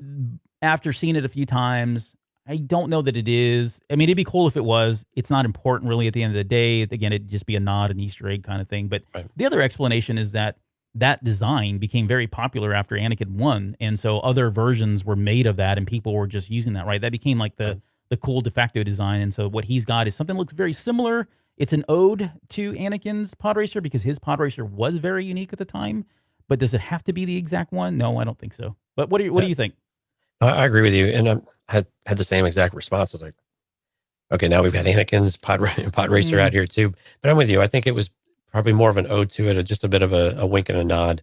It's something that we recognize, especially the people who grew up with the, so I imagine the prequel folks were probably super excited about it because we haven't really had a whole lot of prequel references to this point. So I imagine those people were pretty excited that grew up with Phantom Menace. And so I thought it was nice it was there. I hope they come back and confirm it was not Anakin's and it was just something that was similar. Clearly, the whole thing is not the same as the entire engine that he had on his, because the back end is not the same. It's clearly been modified in a bunch of different ways. I thought just overall it was cool though that he had a speeder bike made out of a podcaster. Oh my gosh! Wow. Yeah. All right. Out of a pod racer engine, I just thought it was a unique, kind of a cool idea that I thought they executed that actually really pretty well. And I liked that we still got the sounds from it though too. And there was a lot of great sounds in this episode. Just the audio mix and the just the ambiance that they added to it. Because, and actually when you don't hear this anywhere else in the episode, because I watched it again right before we came out. The only time you hear the jingle, that we had when he walked up to Fennec, who I guess we confirm is now dead. Yeah. And didn't matter. The only time you hear the jingle is when he walks in the door of the saloon at that first scene. All the other times you don't hear it. Even when he's walking around and the scene is relatively quiet, you don't hear that little jingly, spursy type of type of sound. Only when he goes into the bar. And so it was just interesting. You get it once, but not the other times. But the sound in this episode, if you just really listen, all of the great sounds, you can really take it in and appreciate it if you kind of focus on it for just a few minutes as you get through it. Yeah, I want to go back to turning a podcaster into a. No, I'm kidding. Into a racer. There's a lot of things I want to do to Mike, but I just don't know if that's one of them. They have podcasting on Malachor. It's very fast, very dangerous. So, you're welcome. I'll be here all week. You forgot to pop the grape. Tip your waiter. Okay, no, seriously, let's get back to this. So we get the non-Din flashback, right? And so for me, the significance of this, I think, is probably being it's kind of being underscored. I think they've broken the seal on flashbacks in Star Wars with the Mandalorian. Now it's extended beyond the main character. So for me, this is like, wow, this is going to open up all kinds of possibilities for other characters in the future, right? They've now set a precedence that we can have flashbacks. We can have flashbacks of non-Mandalorian characters, which I think is really cool and exciting for me. We kind of had it with Queel though, when he was rebuilding IG. Very true. Not quite not a true flashback. Well, back machine. Right. Yeah, it was still within the same amount of time, right? Relevant. Right. Yeah. But I agree with you. This just adds more credibility that we hopefully will get something for Cara Dune later on and get an idea of what we get, that visual of her backstory as well. But I'm with you though. It is curious that we are very rarely do we get a glimpse of anything that isn't from Din's point of view. Yes. Very, very few times through. And I was thinking about this at a long car ride, and very few times do we get anything except him in the room. We don't get other characters by themselves very often. And so it is always interesting to get something through another character's eyes and perspective and point of view, because it's just so rare for us in this episode or in this series. Yeah. No, it's exciting. I'm glad they're continuing to do this, honestly. Patriots comment. And montages. Yeah, I know. Don't worry. Flashbacks to the new montage. Pedro says. Yeah, I'll throw that up there, but I'm excited about we got a montage in this episode again, right out of the 80s, but we'll get there when we get there. This can't stop. So in this flashback, though, there were a couple things that were happening again. So the storyline they've omitted pieces, and you can still have, even though I know people are out there, the naysayers are like, oh, it's them rewriting canon. They said they'd never do this. Here they go. They're doing it. Yeah, no, not really. You can still have the story in Aftermath with the pieces that are missing from this story, and it doesn't change the Aftermath story, and it doesn't change this story, if that makes any sense. I guess what I'm saying is, yes, they omitted certain pieces. It doesn't mean that they weren't there. Why, Cobb Vanth didn't say it was probably just for the sake of storytelling as to us as the audience. There's too much that they would have had to explain if they wanted to touch every single one of the detail. They really kind of just hit on the high points that were necessary in order for you to understand, here's how I got the freaking armor, and here's what happened afterwards and all that. So, yeah. And I was one of those people. Like when the episode ended, I was like, wow, they changed the backstory. Mm. But when I went and pulled up good old Wikipedia, because I didn't want to pull the book out, or I didn't have the book with me, and I compared the story, I was like, okay, these things fit within there. But like you were saying, a great way of saying it, there are a lot of gaps that were not described, or they were not put in. But you can definitely fit his story in with what happened in Aftermath, and it still makes sense in that capacity. But you're right, it had to be for brevity. They couldn't focus on the story and hash everything out. But I share that with people. Like, my first reaction was, this seems like they've tweaked it just a little bit, or they've tweaked it quite a bit, actually. Yeah. But really, it's just, there were just holes that they didn't fill. Yeah, they didn't fill. But let's get into the flashback, because I think there's some key pieces here that I think are going to help explain a number of things. And primarily one, we learn that the Death Star blows up.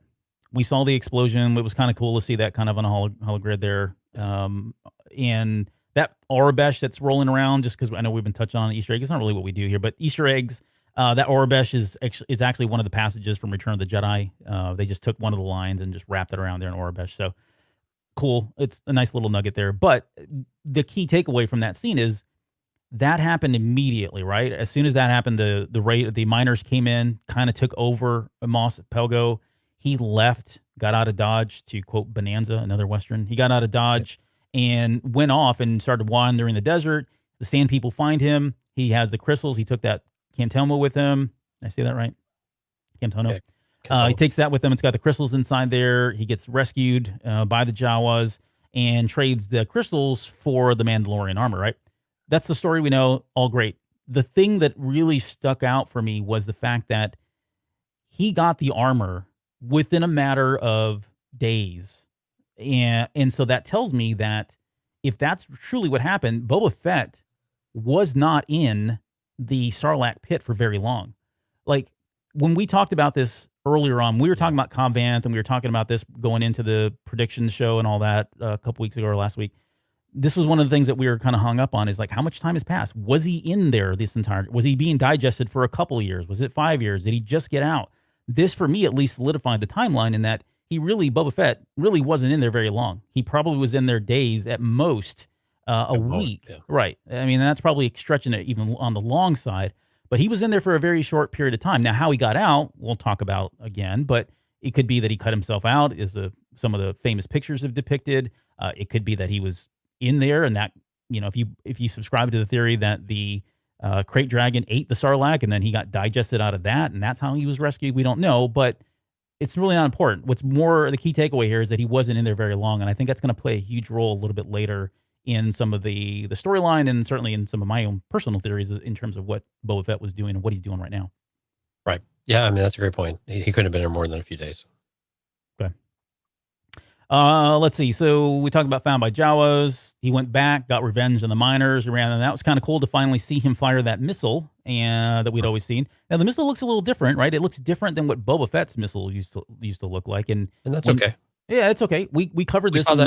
Yeah, we saw it with the weapons, right? You can fit a variety of weapons within the arsenal that they have. And the only thing that the only thing I questioned about it was he fires the missile then, and it always seemed like it was a one and done unless you had others missiles. So, where did he find the missile that he uses a little bit later when he tries to get the crate's attention? Because Mando tells him to do something, right? Get his attention or whatever. He fires a missile looks identical to that. So, did he just find a cache of this missiles, or is it a common thing? Maybe he went into Mos Eisley and somewhere there he found somebody selling contraband missiles for these types of packs, left over from the Clone Wars era or whatever. I don't know, or maybe he's making them his own. Maybe he's manufacturing them based with some of the mining stuff, the explosives they've got there. But any thoughts around that as to where he would get other missiles from? Well, it's like when you buy a new toy, Albert, you still want to accessorize the thing to make sure that you've maximize your enjoyment of whatever you've purchased. So I view it like that. I mean, yeah, he probably chased down what kind of arsenal does this thing take? And it might be somewhat standardized to where it's really not that hard to find missiles that fit it.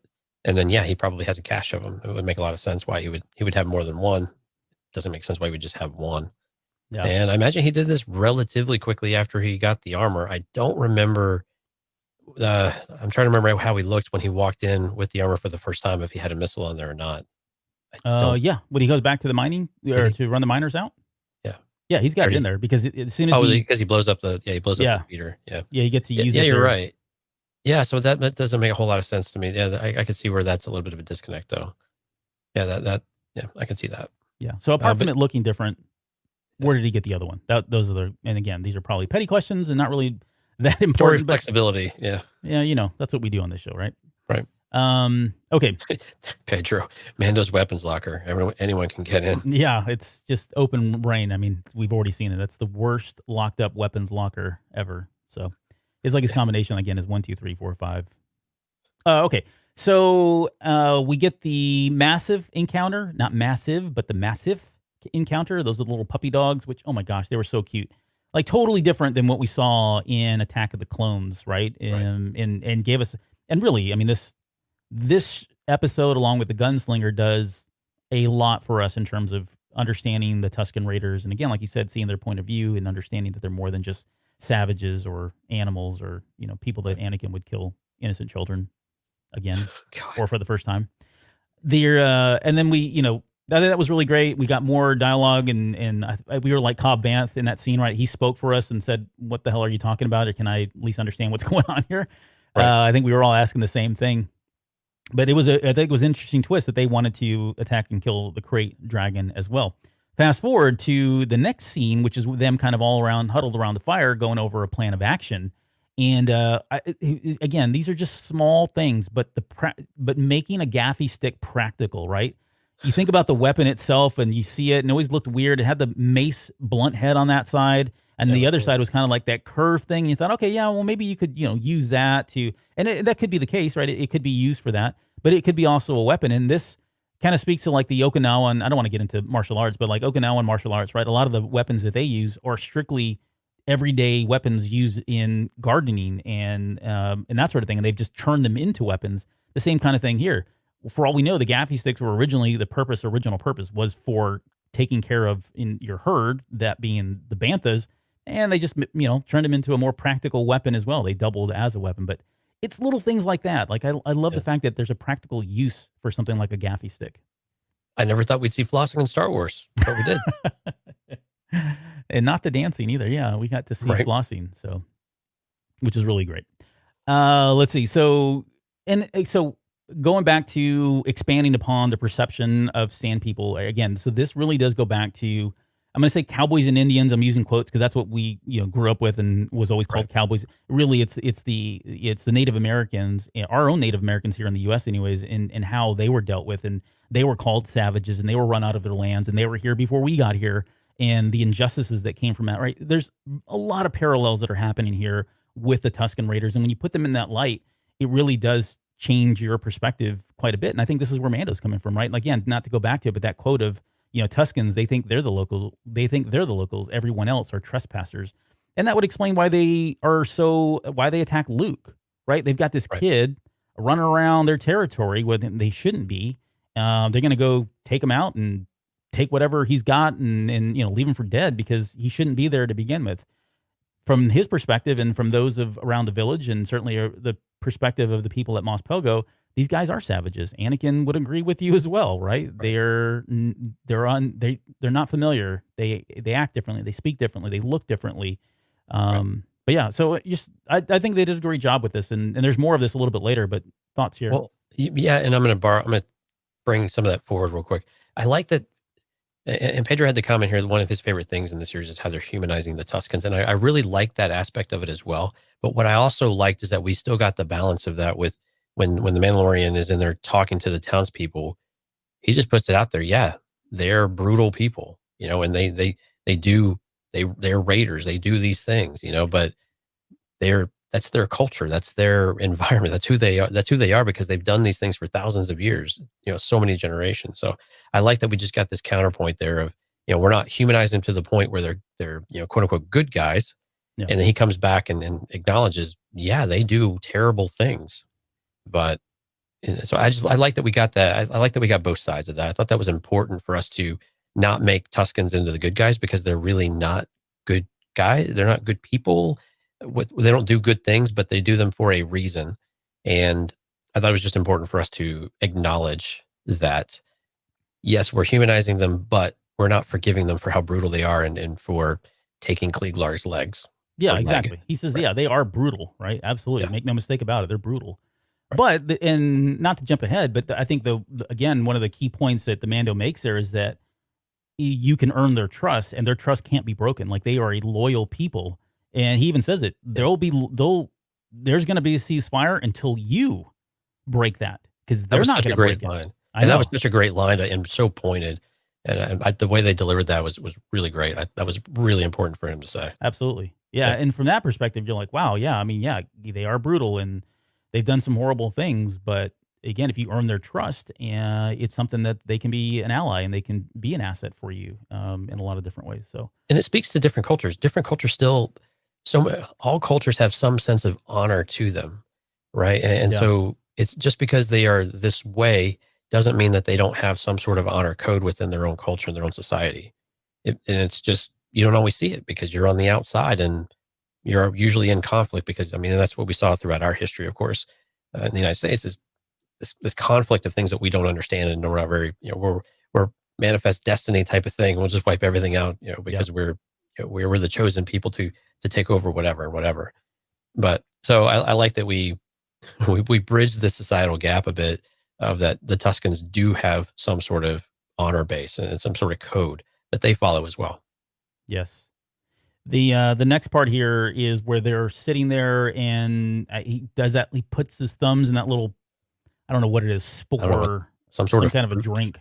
Yeah. Yeah, fruit or whatever, nectar, and has them drink it. That Like was a really drug. It was, yeah, probably was aphrodisiac of some sort. But so not to get on the movie bandwagon, but this was similar to Indiana Jones and the Temple of Doom, right? Where where they meet the natives and he's like, you're insulting them because she wasn't eating the bugs and all that right after they had brought all that food to them. It was similar in that line. And again, I don't know if that's Favreau doing it intentionally or not, but it was certainly very close to that scene. But I don't know, like, how do the sand people even drink it? Like, that mouth they've got, I don't know if they drink it themselves. The other questions that came to mind were like, when did Mando drink this? Because he can't remove his mask. So did he, Right. In front of the sand people and drink it at some point? He knows what it is. Or maybe he doesn't. Maybe he doesn't know. He just knows that they want Cobb Vanth to drink it. But then why wouldn't Mando drink it? Again, petty details that I'm getting hung up on. So, but all right. Well, let's explore it then. So if the Tuscans can't, drink naturally, without removing their head wraps and things like that, if they saw the Mandalorian, I would imagine they would have some sort of similar bond in that way or understanding. And since he was able to communicate with them, I imagine he would tell them, I do not remove my helmet at all. Or he would go do it in private. Yeah. And would enjoy it, quote unquote, enjoy it there. So I think there's ways you can get to it. That was great. Yeah. I enjoyed it a lot. Yeah. No. I was thinking, you just pitch it and then say, delicious. Yeah. Where can I get another? Right. But, so again, this is, and that's the symbolism, the gesture here is one of, I think is probably another thing that's getting underscored or not underscored enough, in that the sand people are the ones offering, right? Mm-hmm. They're the ones that are making peace, extending an olive branch or whatever. They're breaking bread, all that proverbial stuff. But I think that's cool. It does say a lot of it about them. And at this point, I'm like, holy crap, this is another KOTOR reference. So in Knights of the Old Republic, there is, and it's almost, there is a part of the quest where you actually have to go befriend sand people. I want to say you eat with them too, if I'm not mistaken. I mean, it looked like the scene right out of that game. And as part of that quest line, you're actually going with the sand people to go kill a crate dragon, and you blow it. And again, I'm going to steal my thunder, but you blow up the crate dragon from underneath, and at the very end, there's a pearl. I mean, it's like they just took this storyline, and it's fine. I freaking loved it, for personal reasons, but it's a good story, and they got a lot of that from here. But the point of that is, this scene here is very familiar if you've played KOTOR before as well. So the other thing, and probably not as superficial as that, the other thing that's more important here, if you subscribe to my cockamania theories, and that the Mandalorian is showing us progress, he's showing us character development, and that he's acquiring skills that he's going to need in order to bring these fractured Mandalorian clans together at the very end to either do something marvelous with, if not, at a minimum, take back Mandalore in whatever condition that's in, right? If you've subscribed to that, here's a good example, again, where he is showing leadership and he's showing diplomacy. And I think diplomacy is probably going to be something that's going to be really key for him in order to do all of that, because of just the history of Mandalore, and the fact that they've got some that are pacifists and they've got some that want to go back to the old ways, and you've got some that have, who knows what state they're in. These different clans and covens are in at this point, but it's going to take somebody like Mandalorian to be able to exercise skills like leadership and diplomacy to really bring them all together. And so, again, we talked about, was this season and or the next season going to be those little steps in the markers that we can go back and point to later on to say, look, he did show that he did exhibit these skills at some point, and this is one of them, I think. Yeah, I agree with you. And it leads credibility to the theory that you have, even if we don't have any justification for that theory. It certainly makes sense, and we can, and like you were saying, you can definitely point to these milestones where he's doing these things, and he's a practical person. He's solving a problem. Here's the solution to the problem. We can either work together and do it, or we could fall apart. And so I think some of that helps. The way that he's delivering it is not emotion filled in a lot of those ways either. And we saw this with the people on the backwater planet with the ATST and those raiders as well, right? Him and Kara they just laid it out there. Yeah, sanctuary. Right. You need to move, or if you're going to fight, then we've got a long road ahead of us, and we got to do this thing. But I agree with you. I thought this was another opportunity for character development and potential payoffs later on. Yes. The scenes of them on the banthas, like, again, it was just eye candy. It was like seeing him on the dewback in season 1, seeing him on a bantha now in season 2. It's just, I don't know. What's next? Well, yeah, and later on, it was really important that they rode single file. Yes. Especially, there's one shot in particular, and I have it in my notes, and we don't ever share notes. We have like some general high level outlines that we want to talk about, but the specifics we don't talk about. So it's funny you held on to that or touched on that, because I have the same thing later on where we get to see it in a really cool shot. But so again, I don't know. It's just fanboy stuff here at this point that we get to see him on. So I'm wondering, like, what are we going to see him riding in season 3 or later on as well? Right. But we get to the Abandoned Sarlacc Pit, and and this is where we get the revelation that, okay, Sarlacc's, and it's really not. So I'm trying to remember if it was canon or not, and what book it was. It was one of the books, and it was right on the edge of when Disney came in, so I forget. But there was a book that Luke Skywalker was talking to somebody, and I think we learned that Sarlaccs are different sizes, that there's not like a one size thing. Some of them are really large, some of them are really small. But the idea that crate dragons are kind of the alpha species on the planet, and they are the ones that eat Sarlaccs, which I thought was really interesting. And maybe that helps to explain, how Boba Fett got out. Maybe not, but I thought it was a cool little thing that they threw in there.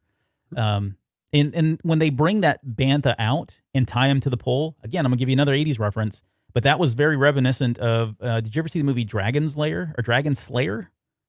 Ooh, yes. So there was a scene early on where they take a female, and they sacrifice her. They basically take her out right in front of the dragon where the dragon's lair is, and they chain her up, and they go through they call the dragon out, and they basically feed the dragon. So, hey, we'll sacrifice one person to keep it fed so that it won't just go randomly terrorize our town whenever we want. And so they just periodically would go sacrifice these virgins or women or whatever it was to feed the dragon. But it was similar. I mean, they tied this woman up to this thing, and here they are. They're bringing this bantha out and tying it up to feed it. I just felt sorry for the poor sand person who got eaten as well, because I made the joke that he pulled a short gaffy stick on this one. But okay, that's my dad joke for the night. But anyways, tell me what your thoughts on this whole scene, because this was the first time we got to see it come out a little bit larger and just wallop that poor little sand person there. Right. Yeah, and I really like the idea that it ate the Sarlacc. I think that's just amazing. I just thought that was so perfect, and the best way to possibly frame that up of how it got into this cave and abandoned Sarlacc Pit just doesn't make sense, right? Why would we don't even really know what a full Sarlacc really looks like, do we? No, I mean, yes. I mean, there's some visual guides that have it. In fact, I think they even got it, like, it's one of those, I don't have the book with me. Oh, yeah, there is. Yeah. You can see it long wise and see how, and they've gone to great detail. It's one of the cave. Yeah. What is it? Yeah, I know what you're talking about. Yeah, we have seen it. Okay.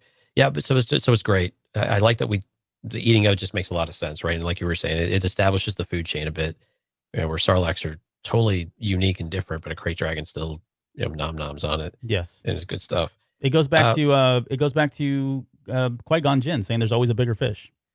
Right. Yeah, exactly. I mean, and it has actually reminiscent of that with the shape of the head and all that too. Yes. Eating the sand person, I thought the dialogue was great. clearly they're open for new ideas. Yes, they might be open.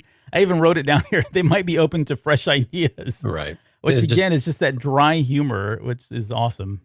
Right, because they were just touting that. I mean, in dialogue before, or I think maybe we get it later. They've been doing this for thousands of years. They know everything there is to know about a krayt dragon. They were just singing the praises left and right, and then, oops, I guess we don't know as much as what we thought. Yeah. I'm sorry, Jeremiah. I totally botched the delivery on that dad joke. So I'll make it up for you, maybe, hopefully a little bit later. Yeah, and then we get the line of, hey, I volunteered your village. So again, that was great. Or, right. And he just kind of turns at him, looks at him like, what in the world? But, so not the first time. Yeah, not the first time at all. So they end up going back to the village. So now here with the townsfolk, and this is similar to Sanctuary again. I mean, this to be honest, like this episode was really a combination of Sanctuary and what was it the second episode with the egg? That one with the Mudhorn, right? It was kind of a combination of that. They got to go kill a beast, but they're also trying to get the native or the townsfolk to rally and be a part of the plan as well. Right. But yeah, we've the village, one of the village, I think it's a Weequay, or somebody says we've heard the stories of Mandalorians, and again I question, like, okay, so where did they hear this? Was it Cobb Vanth that passed the story? Was it Boba Fett's reputation that was kind of seeping into these small towns in the middle of nowhere, or maybe the fact that Mos Eisley was a haven for bounty hunters, and they Boba Fett or other Mandalorians, quote Mandalorians, were passing through, but they had obviously heard of the reputations of these guys as well. Right. He's and here's another example, right? He comes in, Mando Din. He's the voice of pragmatism here, right? There's another opportunity here to have a leadership role and say, look, you've got to do this. And yes, I know they're savages, but this is, we get the line where, we've made an agreement, and they'll only back down on this agreement if you back down first. So all of that was great stuff for him, for Mando to kind of grow in character at this point. Well, how did you feel about Cobb Vanth's way of describing the armor, though, and the arrangement that they made, return it to its ancestral owners, and the way that he described it was actually quite elegant, I thought, which was very surprising, just how he structured the deal, or how he structured the conversation of what they were talking about with the armor itself, and almost a type of revered, type of response to the armor, which I thought was a little uncharacteristic, but I liked it a lot, though, the way that they wrote it. But it was just a little weird coming out of Cobb Vanth's mouth in that respect. But I thought it was very respectful and really paid tribute to what it was, and accentuated why the armor was important to someone else, and why this exchange was why that exchange was okay, and why that was important. Yeah, I guess my thought on that is, no one's going to know how to speak to the villagers better than Cobb Vanth, right? So depending on what he felt like would really motivate them and sway them, he was going to use that. The fact that he used that as the mechanism to try to convince him, I think it may speak to his leadership style, and specifically around, playing to the honor aspect of it. Maybe touching on, hey, we've got a good thing here in Freetown. We all stand for something. It's not about the weapons. It's not about the people. It's a creed. It's a way of life. It's who we are, kind of thing. And this is how I'm going to relate it to you. This is very important to him, and we need to honor that, much like we honor, we would expect other people to honor our values and honor our system, right, if you will. Maybe that's how he was kind of trying to draw the correlation, or really kind of rally them and really play to the hearts of and their minds in doing something that was kind of like, whoa, really? We're going to go fight this thing, and of all people, it's going to be with the Tusken Raiders, right? I mean, that's the best I can probably come up with. Right. But yeah, I thought it was a good speech on both of their parts. I think they were obviously kind of coming together too, right? As individually, their relationship is starting to grow, and being able to kind of work together in that way. We get the scene of them loading explosives at this point. And man, honestly, like when they were loading the explosives, the first thing that came to mind was, yeah, there you go. Fill one of those banthas up with explosive, make it swallow some if you have to, then run that sucker out there and detonate it and blow it up. It's not what happened. Eventually, not at first anyways. It does happen later on, but that was probably the easiest one. Now, granted, that would have not been as exciting as what we got at the very end. But that seems like the most logical thing, and that was me watching the show going, oh, why don't they just do that? Or thinking this is what's going to happen. It obviously didn't turn out to be out that way. But I did like the line again, more dry humor where he looks at him after there's almost an altercation, which I think Cobb Vanth does a really good job of stepping in, right? He's bought into it, and he's leading by example of saying, look, we all need to work together on this, because if we don't, they're going to kill us. And that comes up a little, and there's a lesson he learned from The Mandalorian, right? We didn't even talk about that when Cobb Vanth is arguing with the Sand Person. Mando steps in, ignites his flamethrower and tells him, "Look, we have to stick together, or otherwise we lose together." That was I saw Cobb Vanth in this moment here doing exactly what Mando, right? He bought into all of that, and he was showing his people that they need to buy into this as well. But I thought the line of "it's going to be great" when he looked over at him was again another great line that was really dry in terms of humor. It was, yeah. I agree with you. This is the first time we got this. Well, these two moments, both in the town's meeting as well as loading up the Banthas, we finally get that aspect of leadership from him that we really probably could have used early on in the episode to help establish that a little bit better. But I was glad that we finally got something. And you're right, when he stepped in to intervene between the townsperson and the Tusken, it was an important moment to show that he was going to hold his folks accountable as well, and not just blame the Tuskens for everything, which is so easy to do, when they're invading your turf, so to speak, in their town. Yep. There's, Dante Utini says, I laughed at the super Western line of, or even, so help us, the school. It was kind of cheesy, and I'm pretty sure it was written that way. Because, it's a callback to old Westerns.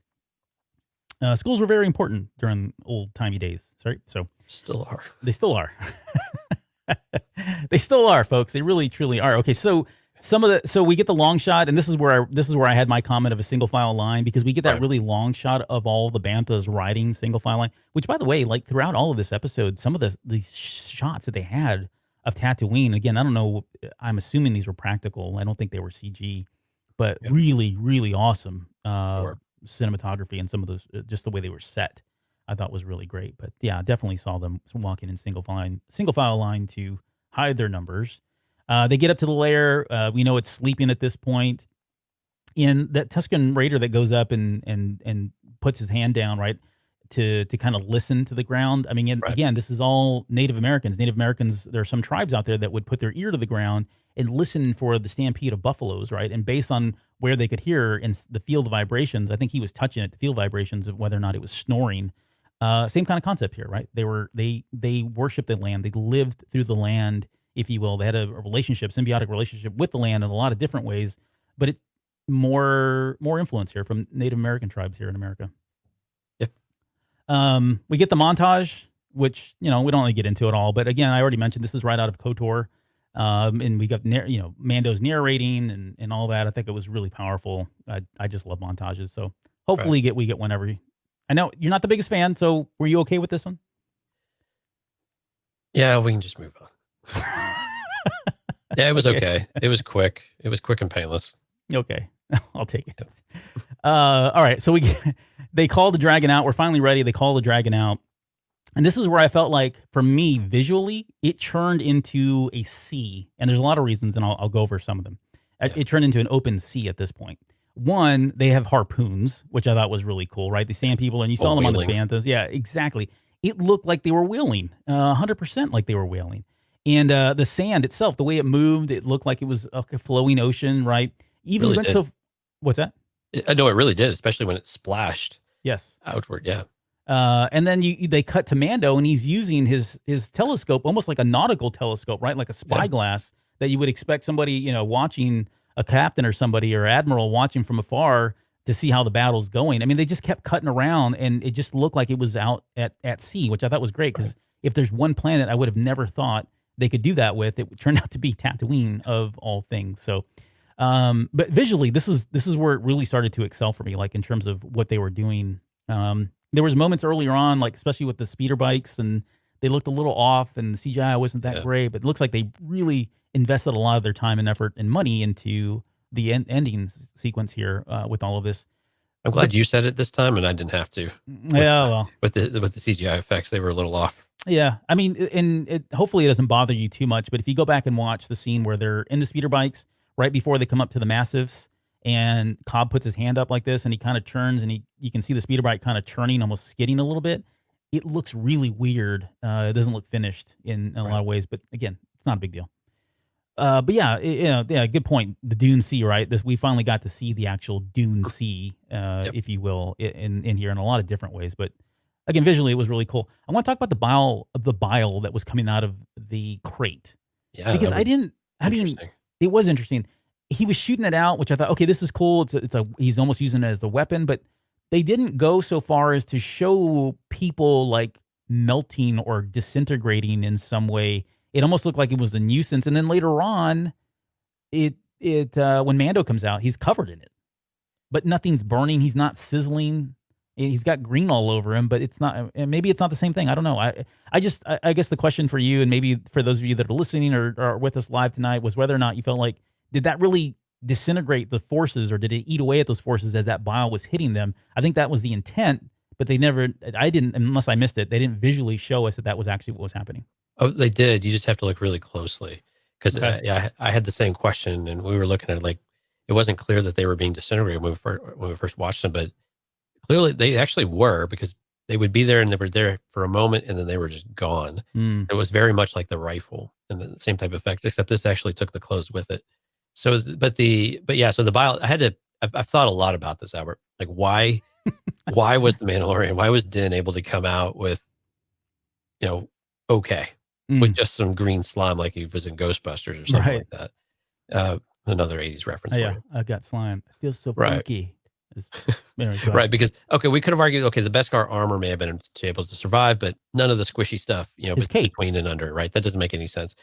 The only thing I've been able to come up with, is that when we first see him, when we first see the Krayt Dragon getting ready to spew the bile or the acid, whatever you want to call it, it seems like he's having to work it up and do something with it to prepare to actually, unleash the venom. Mm-hmm. The only thing I can come up with is that when he was ingested, or when he was eaten, he wasn't, the Krayt Dragon wasn't able to activate it. So what's inside of him is not necessarily acidic. It was some sort of concoction here, or some ability that the Krayt Dragon has in order to do that. But he has to really, I keep saying the Krayt Dragon really has to work to get it out and work to make that combination so it's in that form. So that's the only way I've been able to get around it, is that inside of him, it is not acidic yet. And that's why he survived. Yeah. Or kind of like what's being said in the chat right now. It may not even been stomach acid. It could be poison versus stomach acid. Maybe the stomach acid is the green. That's why it didn't look yellow like the stuff that he was spewing. The other explanation I've seen and heard is that he was out. He only can manufacture so much. He'd already done 2 rounds of it and wasn't able to generate any more, right? And so, he was in bile in the stomach or wherever. Maybe he never even made it to the stomach. For all we know, he hung out in the, resisted going down. No, he did. He had to have gone down there because, no, he didn't have to go down there. I don't know. It's really not important. But we don't even know where the stomach is on a Krayt Dragon. I don't know. It's at the very bottom, I think, somewhere. But he says the belly, so I guess it's at the bottom. Sure. All right. I guess people are saying, all right, you win. I subscribe to Jonesy's theory. Utuni said it's canon, so there you go. Wow, someone agreed with me. Wow, we can stop the show right now. Yep. Thanks for being here, folks. We'll see you guys next week. There's okay, so at this point, it turns into another 80s movie, which is Tremors. And my goodness, there is when it comes out of the mountain, it is like right out of Tremors. 100%. There is a scene where that stupid tremor worm comes out of the mountain just like that. I put the GIF in our Discord channel when it happened, so you can probably go look at it. Just go Google Tremors as GIF, you'll see it. But yeah, I mean, it's shockingly almost frame for frame in some of these shots from that movie. So, which again was a great movie. It's a fun movie and 80s movie. So, is it Favreau doing that? I don't know. Should Kevin Bacon have been Cobb Vanth? That would have been great, right? Wow. What would he have said about that? I posted that in Discord. It did not get a very warm reception. Wow. But yeah. About Kevin Bacon? Yeah. Oh. He kind of looks like he would have fit the part. The other 80s reference though that this reminded me of with the Krayt Dragon at the top of the mountain was in He-Man with Snake Mountain. I thought you were going to say Beetlejuice or Dune or He-Man. Masters of the Universe. Yep. With Snake Mountain, yeah, it kind of swirls around and then hardens, and it just. I'm a He-Man fan. I'm sorry. Yeah, I know you are. Yeah, Ryman 6000 says Tremors as well. I mean, you could, yeah, and I'm sure a lot of these are probably right in there with it, right? Well, and we got the sense of Tremors early on when the Krayt Dragon came through the town, because all the boards in Tremors, they start to shake and the worms were under everything, and you got that same feel as it was coming right down Main Street. Yeah. So yeah, we definitely got these feels throughout. But you're right, this one was pretty hardcore imitating. The next line, and from this point on, is kind of like my favorite. Probably the next 5-10 minutes of it, or my favorite from the episode at all. I mean, even beyond the ending. But when he says, "Let's get at it," and he says, "Let's get at it," and then they both grab their rifles, and one shoots up and the other shoots up. It's like, holy cow! Like, this is stuff that we've always wanted to see and waited for in live action, anyways. And we got plenty of it again in Clone Wars, and that's not what we're talking about here. But just seeing them fly off, and then you're thinking, holy crap, what are they going to go do about this Krayt Dragon? Which, realistically, even with his disintegration rounds, not going to really do anything to this thing. We know that, right? But it was cool to see them nonetheless fly up there, working together, and then both of them flying off. I mean, they've not really known each other very long, but yet they've got some good chemistry there, and they play off one another, which I think is going to play out, because we'll talk about what happens here. What we suspect could happen later down the road. I think they're kind of setting that up. But then them coming flying back down too, was all that whole scene I thought was just riveting. But go. So with Chapter 8, we talked about his ability to use the jetpack. Yeah. How did you feel him using the jetpack pretty much without any kind of issues? Is that bothering you at all, or is it rubbing you the wrong way, considering what the armor told us, that it was going to take practice, and he had to learn to use it, had to learn him as much as he had to learn it. Yes. But we're really not getting that impression at all that any of that was actually important or necessary. So the way I explain this and the way I make peace with it is that, again, like we said in episode 8, he's flying up and letting, using other skills to do what he needs to do, right? Here, he's not really he's not doing aerial combat so much. He's literally going up in the air and flying over to the side of a mountain, and that probably doesn't take a lot of skill, right? Now, if he had to dodge the Krayt Dragon when he was on the side of the mountain, because it was going to come and bite him and eat him, and he had to jet really quick. Yeah, I mean, he had to take off, and certainly I get that. And then later agility was, so he's increasing agility, I guess, or improving agility. Yeah, I guess I don't think does it require skill? Yes. Could it have gone really bad? Absolutely. I'm willing to give him the benefit of the doubt here and just say, okay, it really wasn't that. It looked visually was a cool tactic, but it wasn't a very difficult tactic to pull off. How about that? Okay. That's the best I got. Anyway, so them coming flying down again. I love how they landed too. So I know we're really nitpicking at stuff, or maybe in a good way, but them landing and the way they landed and the way they kind of turn around looked very fluid. And I say that as someone who's seen a lot of movies and TV shows where people are flying. Landing is always awkward. Like, there's moments where you can see it breaks that reality for you. I thought they did an outstanding job of whether it's of them turning around and landing. It felt like they were really landing like something you would see out of Clone Wars, or where they can do it with a lot easier with animation. So yeah, I thought that was really good too. He says, get its attention.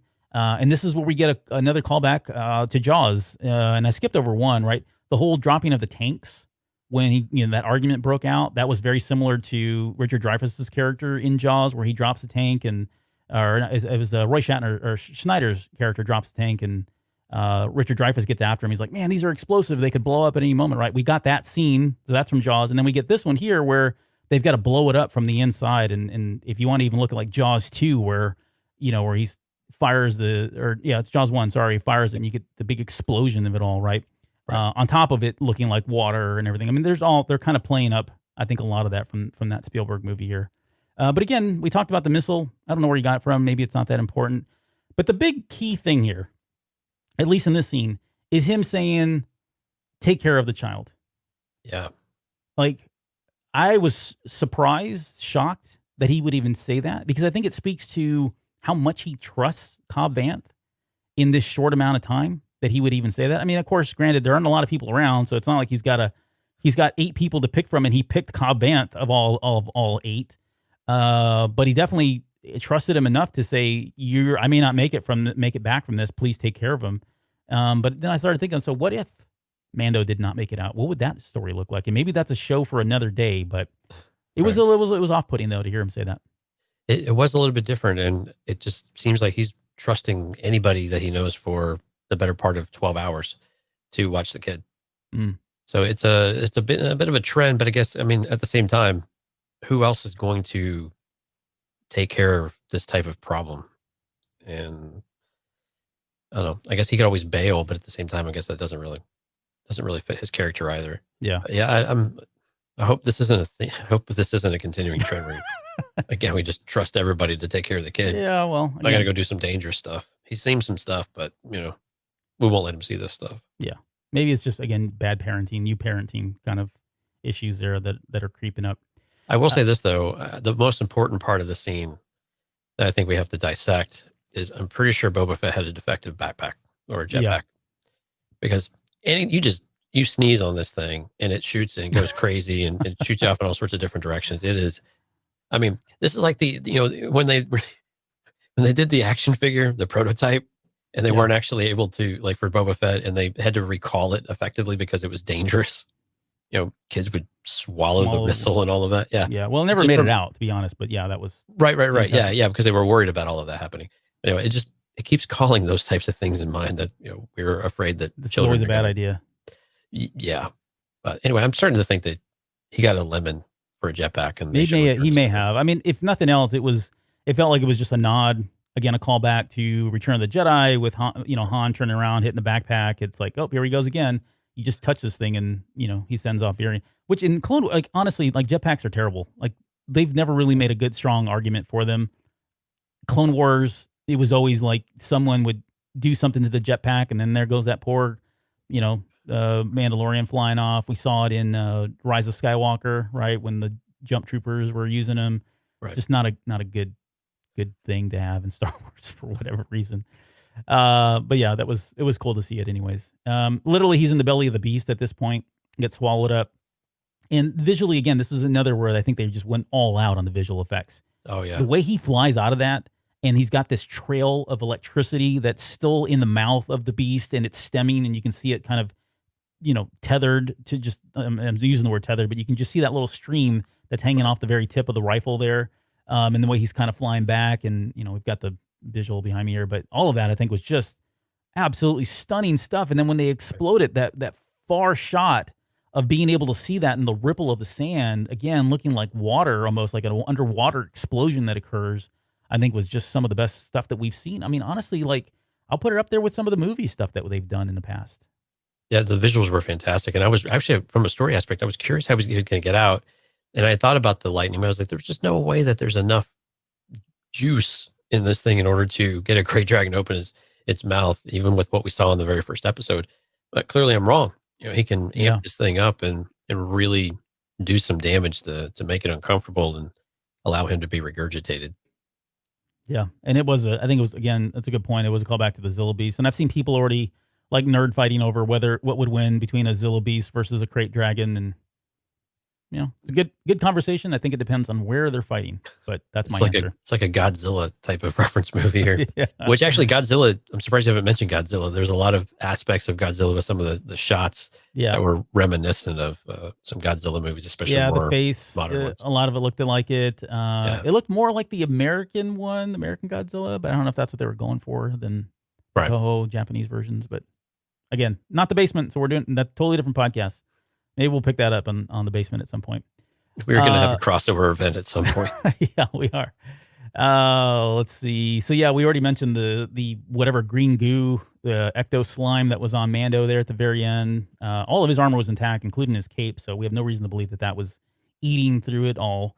And then really we get into the aftermath, and I saw Mando. He takes a piece of meat, throws it on the back of his speeder bike. Old chunk. Yeah, and I'm like, where's that going? Like, are we going to know the backstory on the meat? Because I kind of want to know the backstory on the meat. What happens at this point, or the forward story? Maybe it's not important. They're eating good tonight. Yeah, everybody's eating good tonight. We got the Crate Pearl, which I think was, again, another moment where I shrieked in excitement when I saw it, because when they were digging around, I was like, oh, I know what they're looking for. And then they cut away, and I thought, oh, okay, maybe they're not going to show it. They cut back, and he's holding the Crate Pearl up in the air. which great. again is a throwback to KOTOR. It's in SWOTOR. There was Revan had it, and because it's part of the storyline, but not to spoil the game if you've never played it.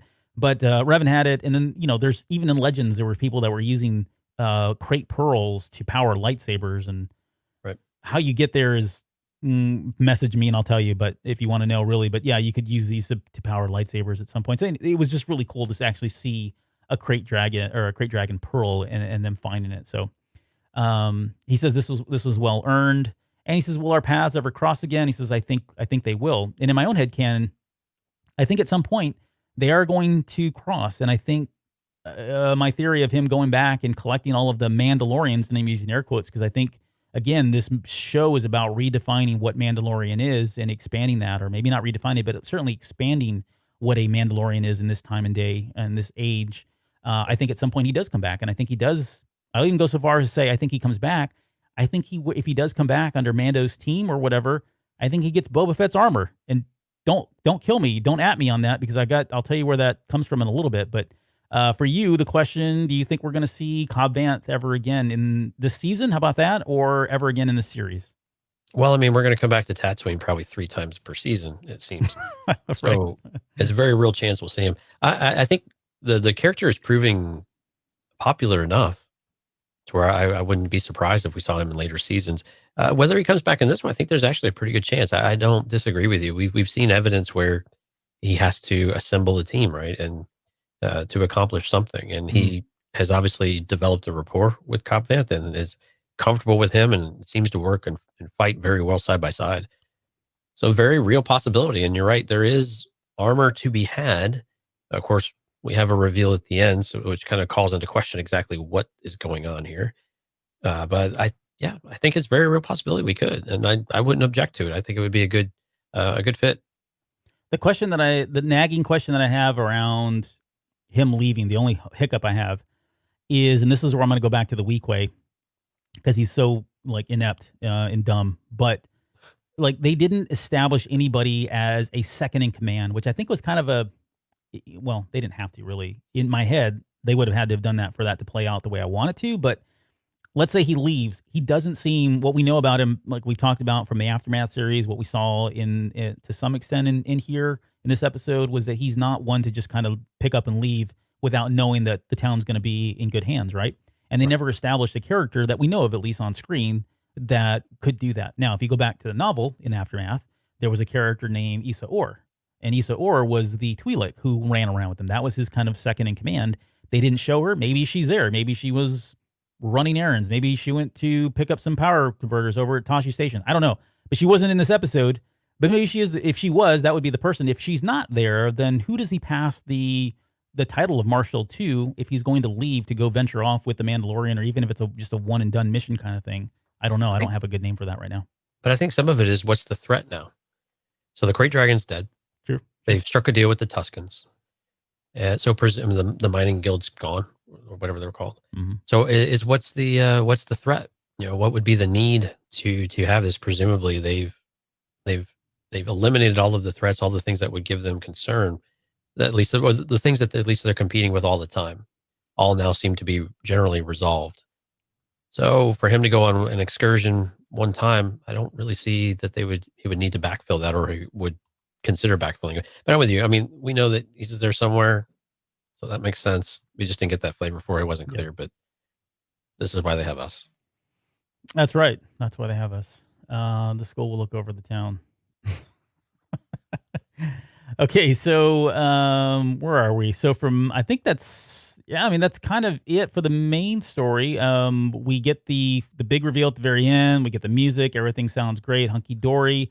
And at this point, when I'm watching it the first time, I'm like, really? We're not going to get nothing from stinking Boba Fett? And then the bald person turns around. Okay, so before we even get into all of this, because this is another 30 minutes at least, but I want you to tell me, do you have any doubt at this point? Like, what is your percentage? What's the over-under on whether or not this is Boba Fett? It's 100%. You got to look at the age. It's 100% Boba Fett, because we all know Boba was an unaltered clone. And it wasn't, he didn't have the accelerated aging. And so if we look at Rex and the crew that he was still rolling with in Rebels, which was several years before this, they were already well aged. Yes. So could you argue that it was another batch of clones or something like that? Absolutely.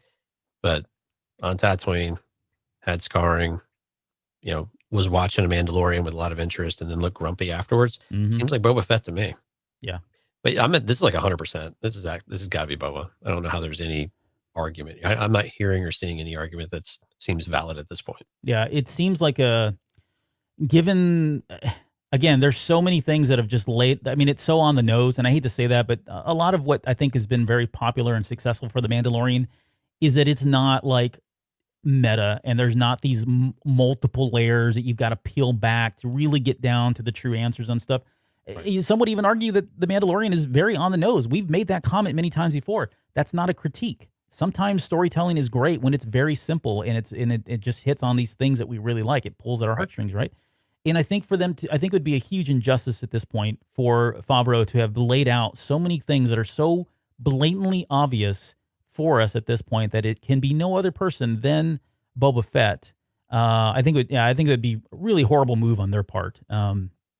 So I'm with you 100%. I'm all in that this is Boba Fett. I was not that this character was in her, this character in particular, but even before going into this, back in the Cobb Vanth, I mean, I was saying this is Boba Fett's going to be in this, and I had reservations about how that was going to play out. Would he upstage him and all that? And the more I've been thinking about it, I still have problems if it's the old Boba Fett, right? If it's the same character we knew in Return of the Jedi, if it's the same character we know from Legends and all of the history and stuff that's there, yeah, I still have a problem with him being in the show, but I don't think that's the case. I think this is a new Boba Fett. I think this is somebody different. I think it's a shade of who he was. I've mentioned that on the last show. I've got a more prevailing theory, at least in my head, of where this is going to go based on what I've seen in this episode, although not being a lot.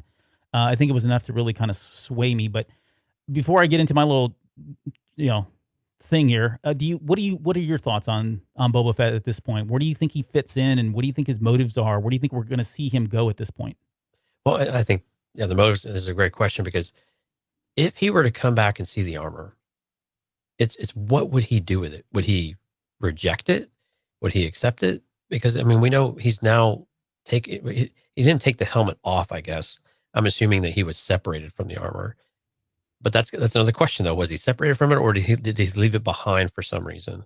And that hopefully we get some idea. I guess the one question is, are we going to get the story of what happened with the Sarlacc Pit, do you think? I think so. I think we're going to get excuse me, confirmation of what actually happened. I think so. I would, I think it's a good story.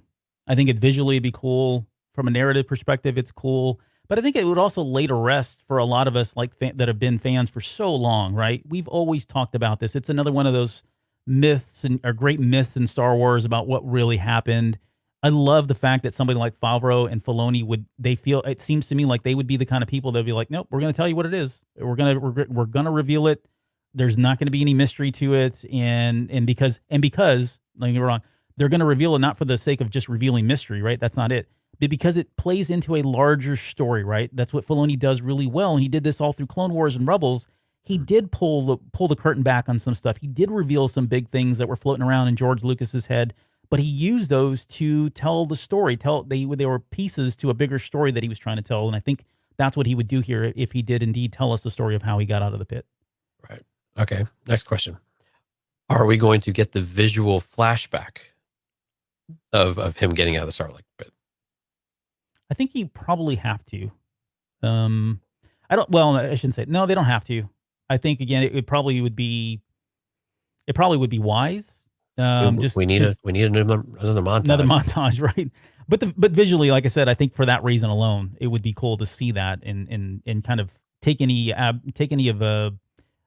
obscurity as to how it really transpired. I think that would be really neat. So visually, again, I think there's an opportunity to do that for that alone. Right. But again, yeah. So what is his relationship with the armor, with the Mandalorian culture?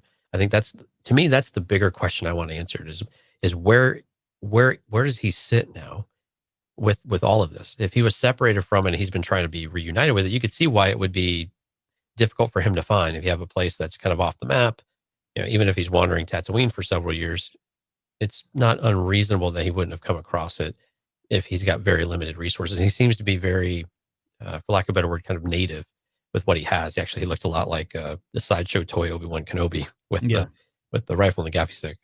Very reminiscent of that action figure. But that's what I think. That's the part I'm most interested in, though, is what would he do if he got the armor back, if it was sitting right in front of him? Would he don it, or would he turn his back on it and say that that's not him anymore? And I think that's kind of to the core of your question in some ways, of just who is he, and is he defeated, or is he renewed, or with a different purpose, or what? And then that's really difficult for us to understand, because literally he's been wandering for 9 years or 5 years or whatever it is after Return of the Jedi. So what could possibly be interesting to him now except sand? Right. Okay, so let me get into my little. Let me talk about what my thoughts are on Boba Fett at this point. So get some coffee, folks. Yeah. All right. So, and get your tinfoil hats out again. Right. You should have them from last week still. So, number one, I think the clues that we need were right there in front of us. I think the gaffy stick and the Tusken Raider rifle are two visual clues. I mean, they did that. I mean, they could have not put those on him and had him turn around, and we would have been, holy crap, that's Boba Fett, right? The fact that he has both of those things in that shot, and they're so very clearly, like, they even space them apart. So, I mean, if they were overlapping, then there'd be some ambiguity as to what they were. Maybe you had to really look, but no, it's like on the nose. He has a gaffy stick. He has a rifle. So that tells me one of two things that have happened, okay? In one theory I have is he gets out of the Sarlacc pit, and this is not the one I'm really the craziest about. It was one of the ones I think that early on, but he gets out of the Sarlacc pit, reevaluates his life, and is like, well, this really is not working out for me, right? Or again, canon-wise, don't even start on Legends, because it's a whole different character altogether, right? But just from Legends, you think about Clone Wars, what he went through, all the stuff with his ragtag group of bounty hunters that never really got anything right, all the crap that he went through, and how he was just kind of made fun of. He was a joke. You can even bring in, we need to bring in the Cad Bane stuff, right? So Cad Bane, some exposition here. Cad Bane was always in competition with Jango Fett. There was always this thing about who was the better gunslinger. Was it Jango Fett? Was it Cad Bane? Jango Fett dies, and so there's moments in there during the Clone Wars where Cad Bane suddenly started taking Boba Fett under his wing, not because he liked him, but he wanted to prove a point that he was better than the Fetts, right? And hold that thought, because I'm going to come back to an episode of season 7 in the Clone Wars that never made it, that was presented at Celebration Orlando. So just hold that thought for a second. But so going back to the first theory, he comes out of the pit and is like, hey, you know what? This is not working out for me. I'm going to change my ways. And I don't know, maybe I'm going to become a sand person. Maybe I'm going to lay low and hide. And there's no better place to hide than here on Tatooine. My ship is hidden maybe somewhere. I don't need to worry about that. But I'm going to live the life of a sand person. And that's where he's been this whole time. Suddenly he hears that, the Mandalorian's running around on Tatooine. A Mandalorian's running around on Tatooine. It sparks his interest, and suddenly he goes down the trail of looking for him. Or maybe he's not a sand person. Another simple answer is that he's got this gaffy stick and he's got the rifle because he killed him, and he's just using it as his weapons, right?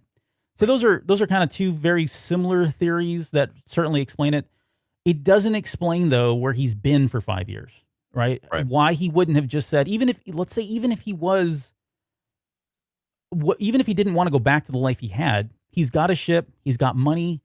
And we talked about this on the Cobb Vanth episode. Why the heck has Boba Fett not been around for 5 years? And that's the key piece, is trying to explain why he's not been active, or at least out there, and why he's been on Tatooine, or presumably on Tatooine. The other theory I have that I think I'm subscribing to a little bit more these days is that, and again, especially after this first episode, is that after he got out of the Sarlacc pit, and I'm going to get a little cliche, and it's okay, because again, these are very simple storylines and tropes that we've seen in other stories as well.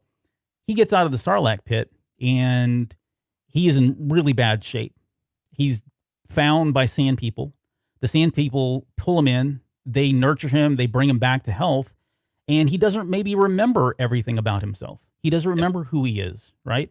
And he's living this life of rehabilitation with the sand people, who are the only people that he knows. He learns the language. He lives among them.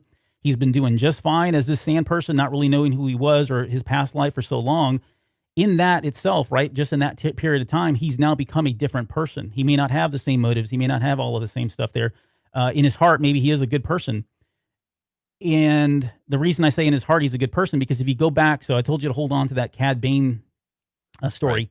If you go back to the Cad Bane story, the scene that was cut out, that never made it to production, was Boba Fett and Cad Bane in a duel, an old Western duel. He goes out there, and I even went and wrote all this stuff down. He says, this isn't their fight anymore. He goes out. So Bane is kind of sitting there. He's got his legs up. Boba Fett comes in. He's got the Mandalorian. He's got his armor on, the whole 9 yards. And Bane says, always fighting for those in need. That's a quick way to end up poor, dead, not, and probably both. And then Boba Fett says, no more innocent people are going to die or locked up or live in fear. Bane tells them that to surrender. They draw, old Western style, and they both pull their guns out and shoot. And this presumably is how Cad Bane dies, although it's never been confirmed. But it's also how the Boba Fett got the dent in his helmet, right? That part of him, though, I think is still there. And the part of him that I'm talking about is that he was going to be a good person. And this all, again, plays into my redemption theory that I want to see him redeemed at some point in this series as well. But I think it still has that piece in there. I think in the bottom of his heart, I think this is where he finally truly finds who he is, because he doesn't have all the baggage now that he's not remembering who he was of everything that had come before him. That said, so how does he get to where he is now? So he's been living the life of a sand person for a number of years, learning the language, doing all of that. And I think during the Gunslinger episode, there are 4 sand people we see. There's the 2 that pop up in front of the Mandalorian and, again, I already forget his stinking name, the kid. There's 2 of them that pop up, right? But when he's looking through the macro binoculars, he sees 2 more sand people that are down with the Banthas. In my head, one of those is Boba Fett as a sand person. So once they leave and they make way or whatever, they Mandalorian leaves. Those 2 go back to the ones with the Banthas, to the sand people with the Banthas, and they tell them, hey, we just ran into somebody. What did they look like? He draws in the sand this helmet, right, of a Mandalorian helmet. And something triggers, right? Some synapse fires off in Boba Fett's head and like, whoa, this looks very familiar. There's something about this. I need to know more about it. And so then at that point, he makes his way, Toro Calican. At that point, he realizes that, okay, I now know who I am, or at least there's something about this, and I need to pursue it.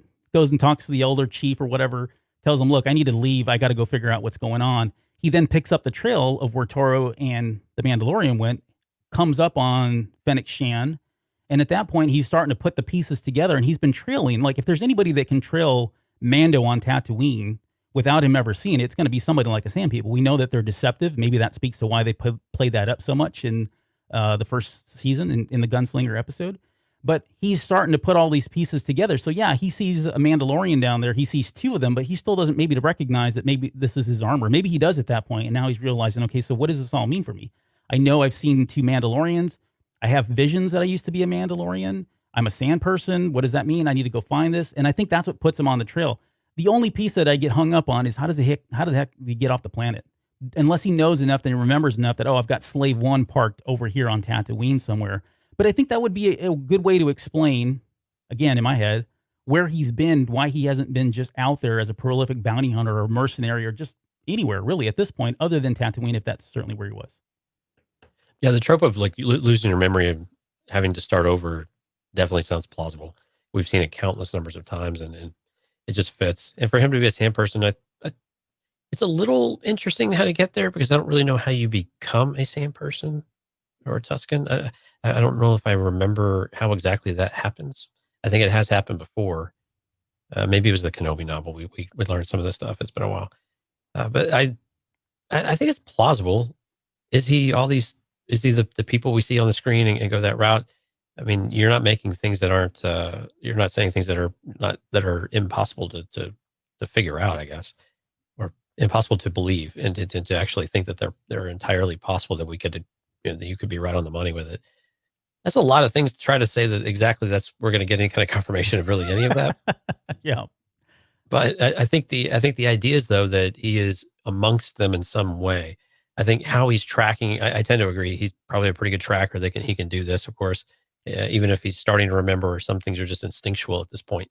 right? Especially with his DNA and his training and things like that with his dad. But they were still getting around on speeders, and presumably Boba Fett's getting around on foot. So there's a little bit of a disconnect there. And the question I have for you, so who walks up on Fennec then? Was it Cobb Vanth? Because I struggle to understand why Cobb Vanth would be out there. Or is it Boba? Because now it makes more sense that it would be Boba out there wandering around and coming up. Yeah, I mean, I think I said that when I was talking about it. I think it's Boba Fett. I think he was put on the trail of finding the Mandalorian, and that was him walking up. And so he still has some. I mean, he may still have some of his old equipment. We said a lot of it was deteriorated. Maybe spurs is what they found him with, and he's been wearing them. Maybe he's the only sand person who's had spurs, or he put him to the side.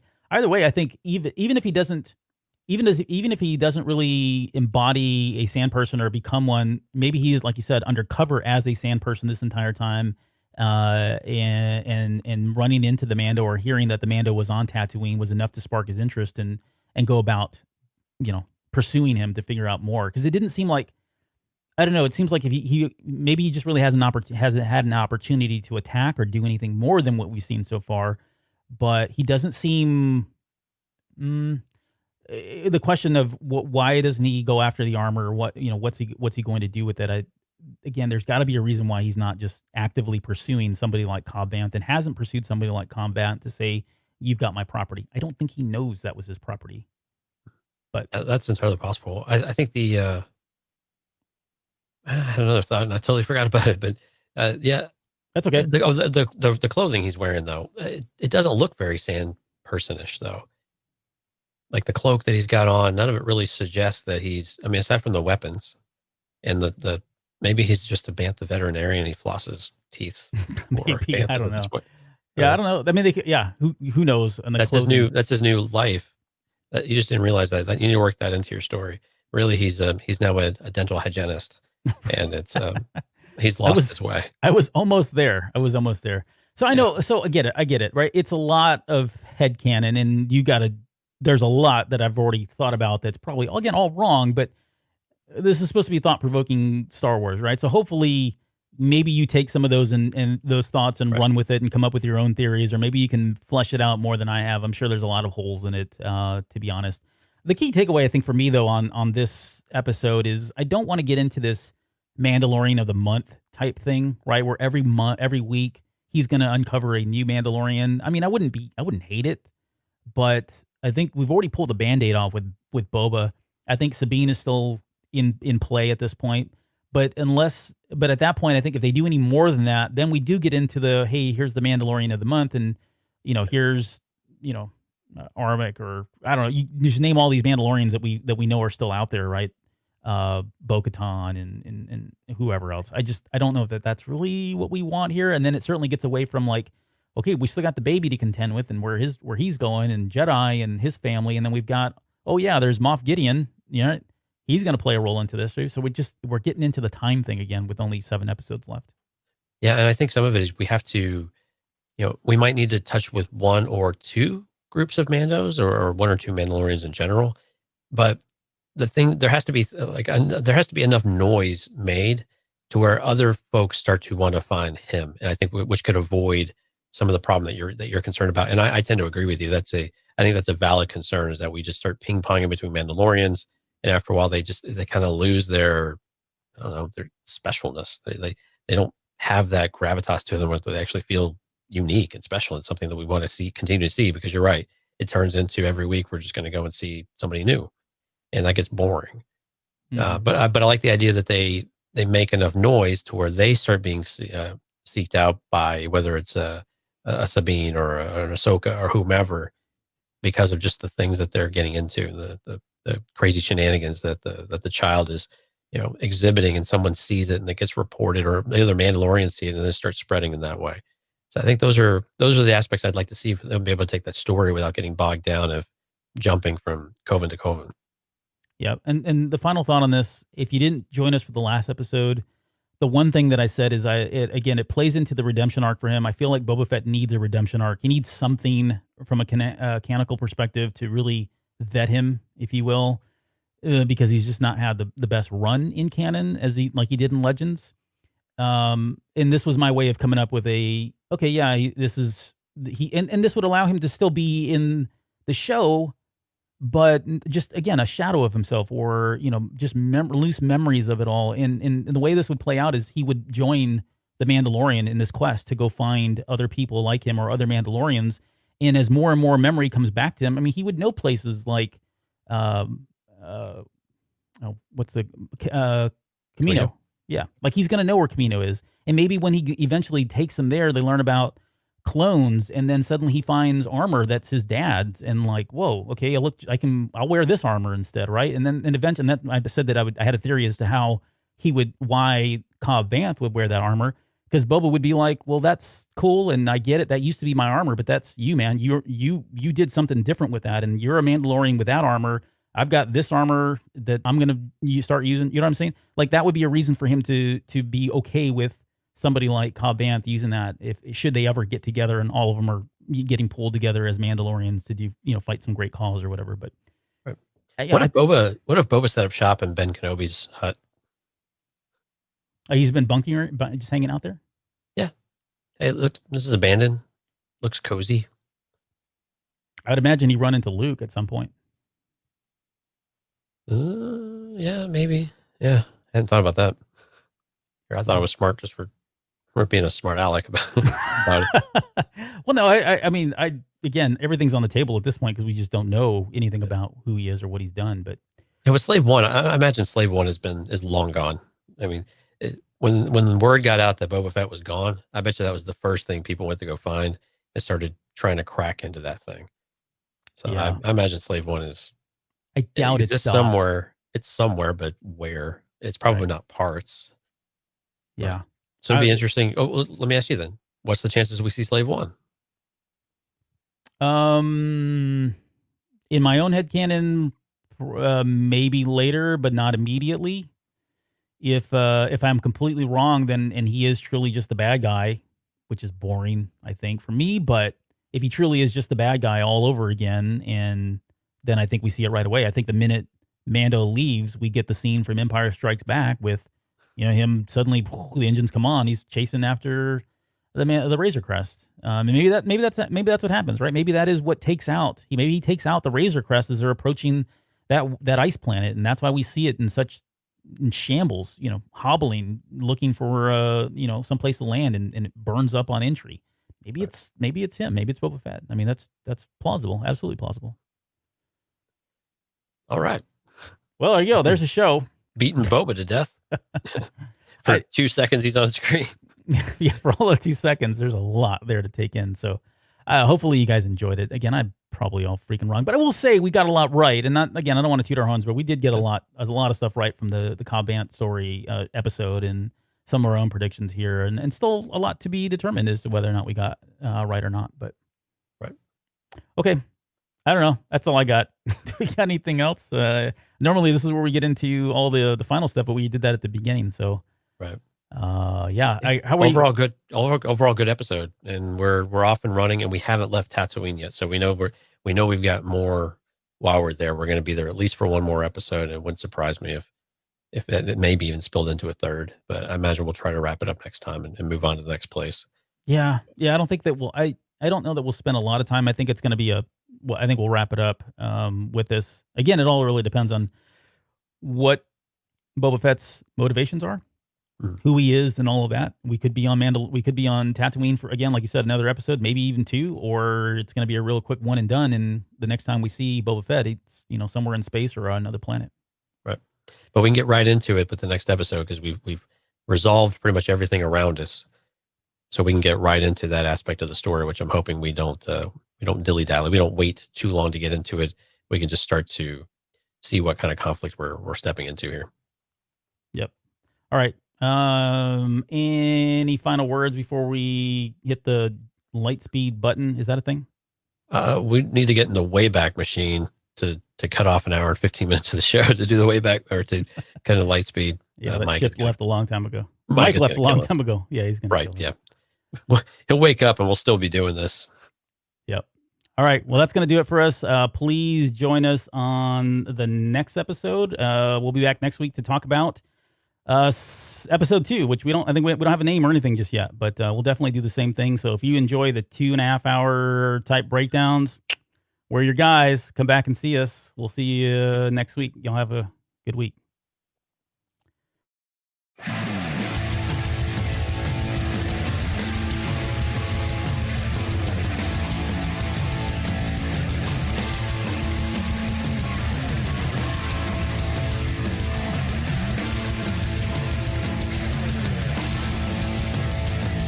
You're still listening? Wow, that's amazing. Well, I'm here to give you the disclaimer. Normally we do a big, long, drawn-out disclaimer thing saying what's what and who's what and all that other stuff, but I think you guys kind of know that Lucasfilm and Disney have no affiliation with us at all, and we have none with them. We talk about Star Wars, which is their property, and all that other good, fun stuff, but I think you can tell which is our stuff and which is their stuff. If you can't, well, then send a lawyer to send an email to me, and I'll be glad to chat with them. Other than that, you know what's what, so that's your disclaimer.